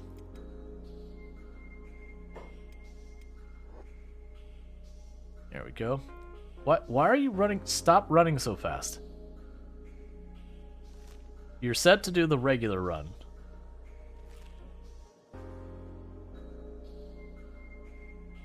What are you doing? They keep switching from like full-on sprint to the jog. So the jog everyone can keep up with. The full-on sprint, they can't. And honestly, the jog, Jaywalker and Eonek are really, really struggling to keep up with. But they're close enough that it's fine. Like, Eonek's finally gotten to the point that they're catching up. Jaywalker is about even. But I found this is the best way to, if you want to keep your people grouped up where they'll actually defend themselves, having them all, like, on bodyguard one person, and then putting that person not on full sprint, but one down, usually you'll still stay fairly grouped. Or what you do is you put on sprint, but you choose whoever your slowest person is. You just have to understand you're going to have to switch that around, where you're going to have to, like, cancel, like, go to this person, cancel the follow, and reset it. Because what will end up happening is, you know, someone else will get tagged in the leg really hard, and they'll temporarily become your slowest person, so now you gotta move everyone around.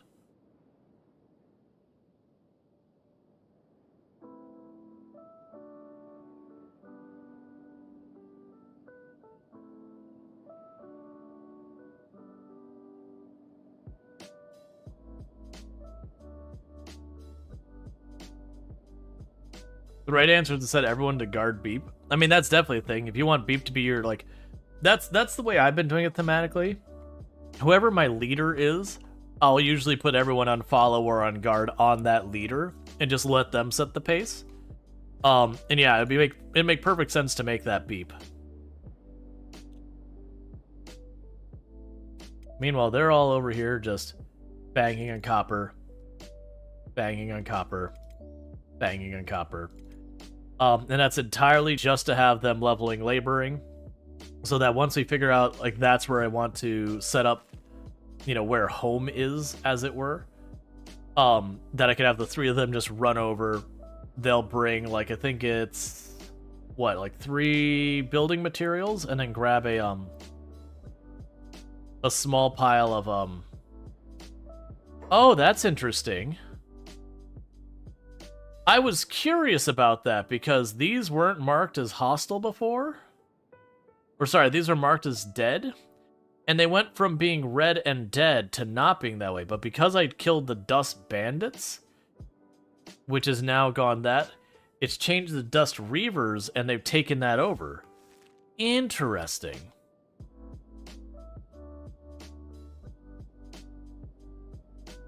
That'd be reactive worlds. That's why I like reactive worlds. Because, like, sometimes it's very obvious. Like, if you have, like, these two groups are fighting each other the whole time, and that you wipe out one of them, and that the group that was attacking them will take over their territory. Like, alright, makes sense. If, you know, you got Team A versus Team B, and Team B dies, and Team A takes Team B's.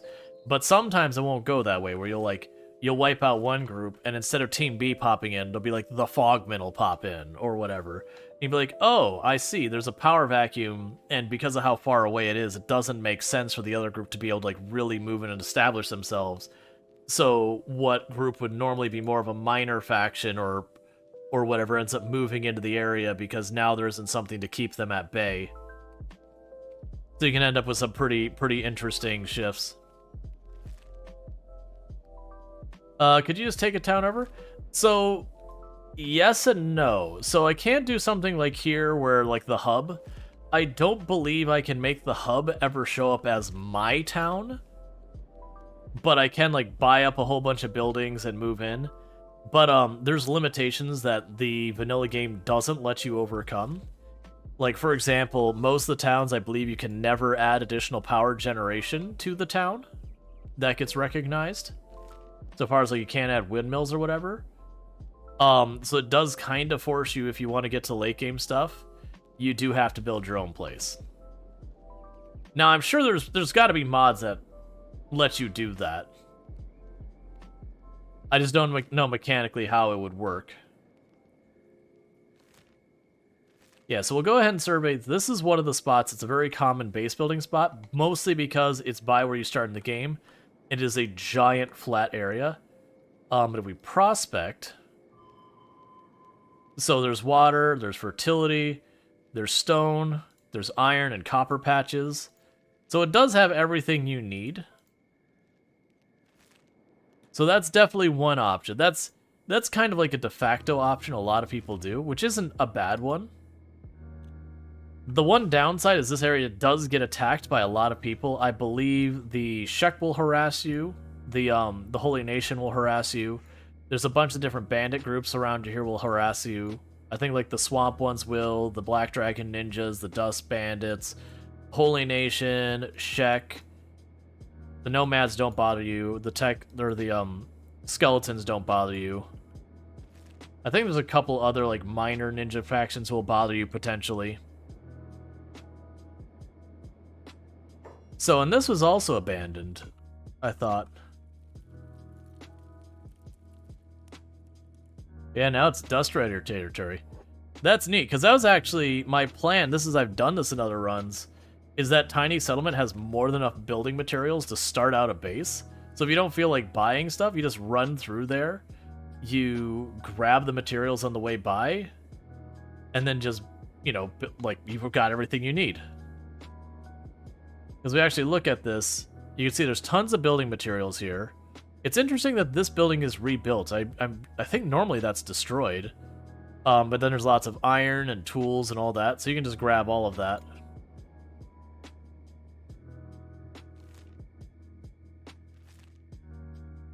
Yeah, so we got a big open area here. My assumption of what we'll find here is there'll probably be, like, no water. And there'll probably be poor fertility. But then, like, I can see right here, we've got ore. There's ore over there. It definitely looks like the iron and copper is all good. Let's go ahead and park right here in the middle and just see what the prospect shows here. I suspect it'll be terrible for growing, but everything else will be fine. So the water isn't the worst and the fertility isn't the worst. It's not good. The stone is more patchy. It technically has both green and arid, though green is terrible. So that would be a doable location. It's just open space, which isn't the favorite, but that's certainly an option for just big, wide open, flat area. Is that no man like watery? That area seems cool. We can run down there because we're looking at going over to Shem. Well, I mean, this is Shem, but we're looking at, I'm thinking more of this area, Shem. That area looks like it might be a good place to build. I'm just looking at the map. I don't know like what it actually looks like in person. Oh yeah, you're operating the machine. But let's go ahead and run down that way.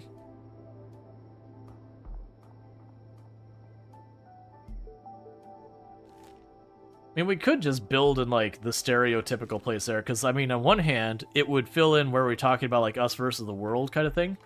It would give us a good in-world reason why suddenly we're like, yes, everyone needs to die, because we're wanted by a bunch of people, and it'd make just about all of the major factions attack us.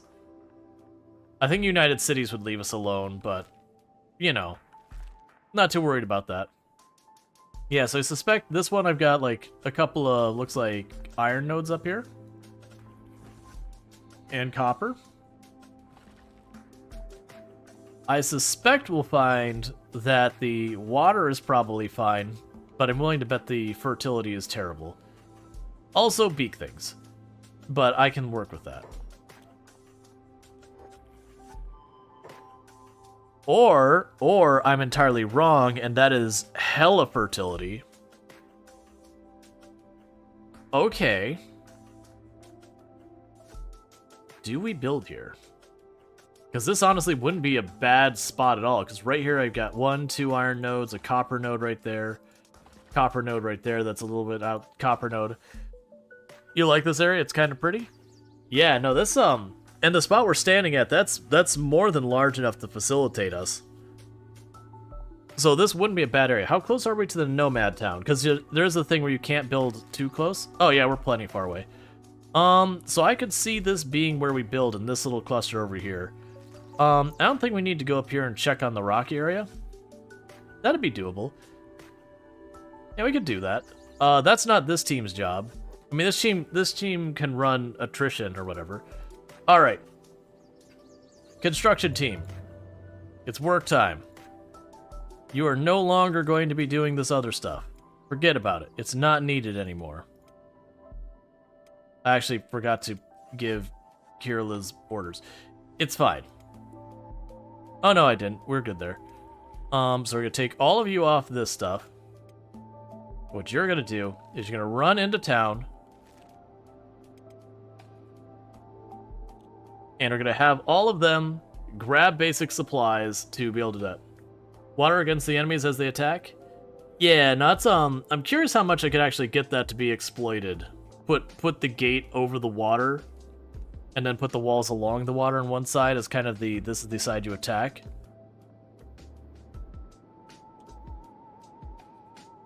Alright, so run in here.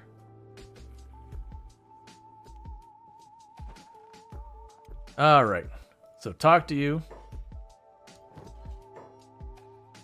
So, let's check what we'll need. If we were to set this up, we would need, under mining, I would need the iron refinery. So, the manual one is 6 iron, 5 building material, oh, actually, 6 iron, 3 building material. So 12 iron, 3 building materials, what I need to bring everything online. Okay. We are not going to have them selling that much here, but that's fine. So there's the building material. We grabbed all their iron. And take you off ranged. You run as a group here, because we're not going to worry about the rest. Run up to the rebel base to restock.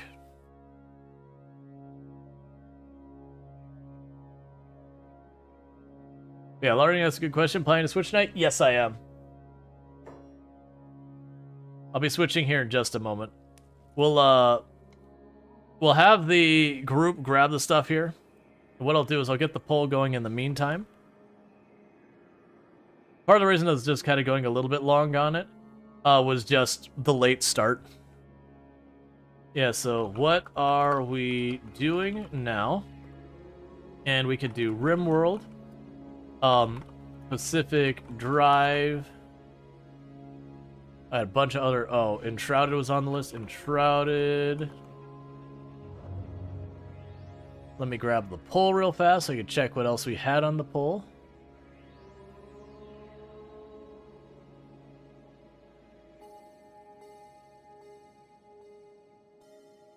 Alright, 1 second. Let me just deal with this and I'll get the rest on there. Now, it is going to happen, not today, but in just like it's basically like 2 days is the Stardew Valley update. And we'll be doing that. Alright, so I grabbed all their iron plates. So that's enough to get something started. We won't be able to bring the whole thing on. Actually, you know what? This is fine. This is fine because I can make the iron thing first. And we'll just be good. So yeah, so we're good here to get the base starting up and running. So I can go ahead and tell them to start running down here. And we'll see if they're lucky enough to survive or if I have to escort them here. Alright, so let's see, what else do I want to put on the list here? I don't own Supermarket Simulator because I'd consider that otherwise. But that doesn't do me any good if I don't own the game. So I don't own Mind Over Magic yet. That's the only hesitation with stuff like that, is it's not so much I would be against buying it, so much as I've generally avoided buying a game and installing it during the middle thing, because you never know when it's just going to run slowly or whatever, so far as like the installation process and everything. I'll put Farming Simulator on those, even though that's not been doing particularly well on the vote lately.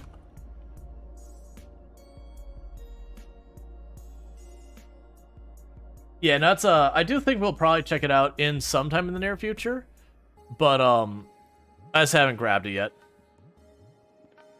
Is there anything on my list of games that I want to add to that list real fast for the ones to consider? We already did Little Guardsman. I'll add Timberborn. Because that's always a decent game. Alright, so we've got our poll up. For those who don't know what's happening right now, it is a thing about halfway through stream that I do switch games. So we're getting the poll up while these people are running across the map and all that. But the things we've got currently going on the list of games you see there is we've got RimWorld. We've been working on making a grand library with the 1.5 version of the game. In preparation of words are complicated. Of the DLC Anomaly dropping. We don't have the new DLC Anomaly stuff yet because it's not out yet, but we are messing with that. We've got Pacific Drive, which is an extraction looter based around your car, where you upgrade your car. It's got good music and all that kind of stuff.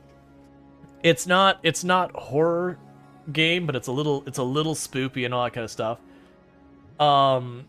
And then we've got Enshrouded, which is a survival crafter. We played it very briefly on the channel, just at the time the category was super duper oversaturated, so we're like, all right, we're not going to play it right now.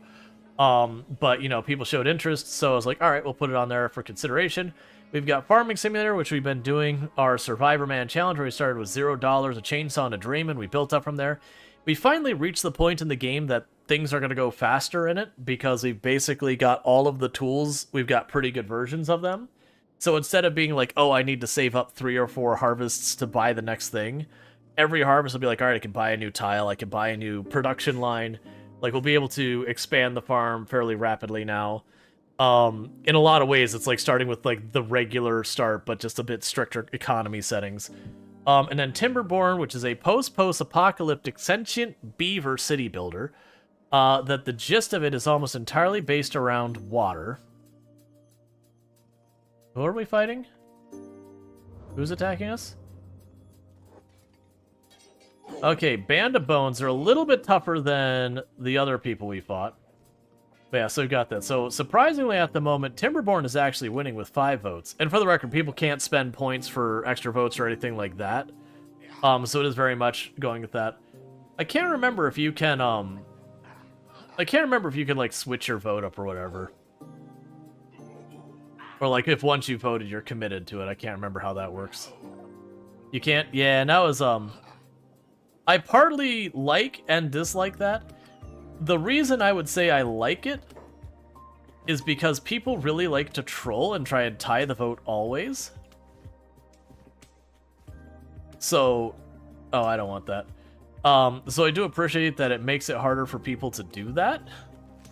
At the same time, you know, if someone's like got that one vote out, you kind of wish they could, you know, bounce their vote over to like trying to split the difference between the two winning if they voted early, like early so far as in when the votes are going through. All right, so Captain Brody got downed again, farming that toughness. Yeah, so it looks like right now Timberborn has a lead with 2 votes ahead, and then it's a tie between Pacific Drive and Rimworld. Actually, it's a tie between Pacific World, Enshrouded, and all that. We'll see where it ends up. Ranked choice to pull... I mean, all votes are like ranked choice, where the one on top is always what wins, and everything does not win. Oh, no, I see what you're saying. Ranked choice as in, like, I say, this is 1, this is 2, this is 3, this is 4, this is 5, and it's the cumulative total. Honestly, I would actually not have a problem with that.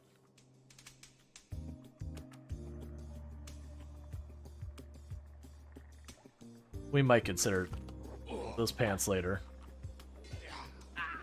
Like, very genuinely. That's not what ranked choice is. Yeah. Honestly, I wouldn't be against if that was an actual thing. I don't think you'd be able to get people to engage with it well enough. I think you have a lot of people would say this is the one I want the most, and they wouldn't want to go through and all that. Which could teach a whole generation about the consequences of ranked choice voting, which are good. I was about to say it's like the consequences in that it's good. It helps prevent more radical views.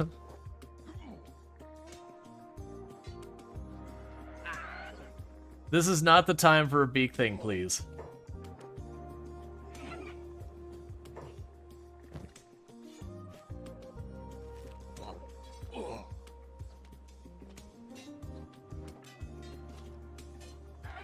It's always time for a beak thing. It feels like it. And then we got Timberborn, won by just 1 vote. I will get that all set up in a moment. First, let's get rid of this beak thing. One thing to do to help us not suck at the beak thing is to not have everyone attacking the beak thing from the same side.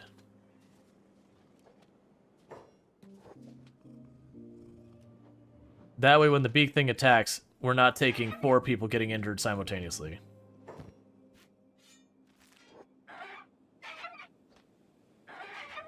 Yeah, Timberborn's fun. Yep, we'll get that going here in a minute. It'll be a new one.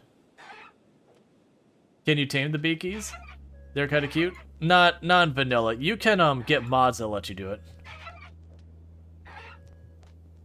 it. You should still be able to vote even with ads. The poll should always be on the side. It's just the video part that should be disappearing.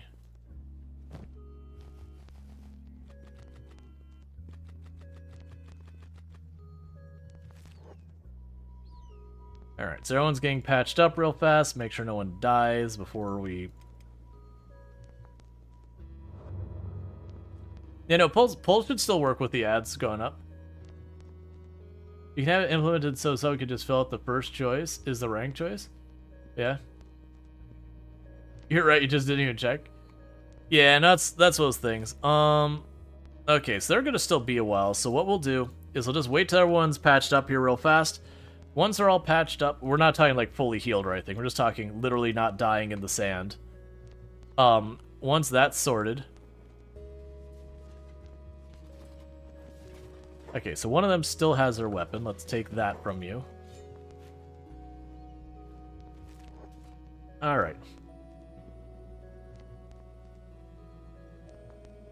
But once they're all patched up, we will get to the game switch part. And for those who are like, but I just want the Kenshi. Literally, I wrote my entire dissertation about the economics of the Kenshi world. I didn't pass, but you know, I did write my dissertation on it. And how Beep is the greatest warrior. The professor was not amused, but you know, I love Kenshi. Don't worry, it'll be back. It'll always be back.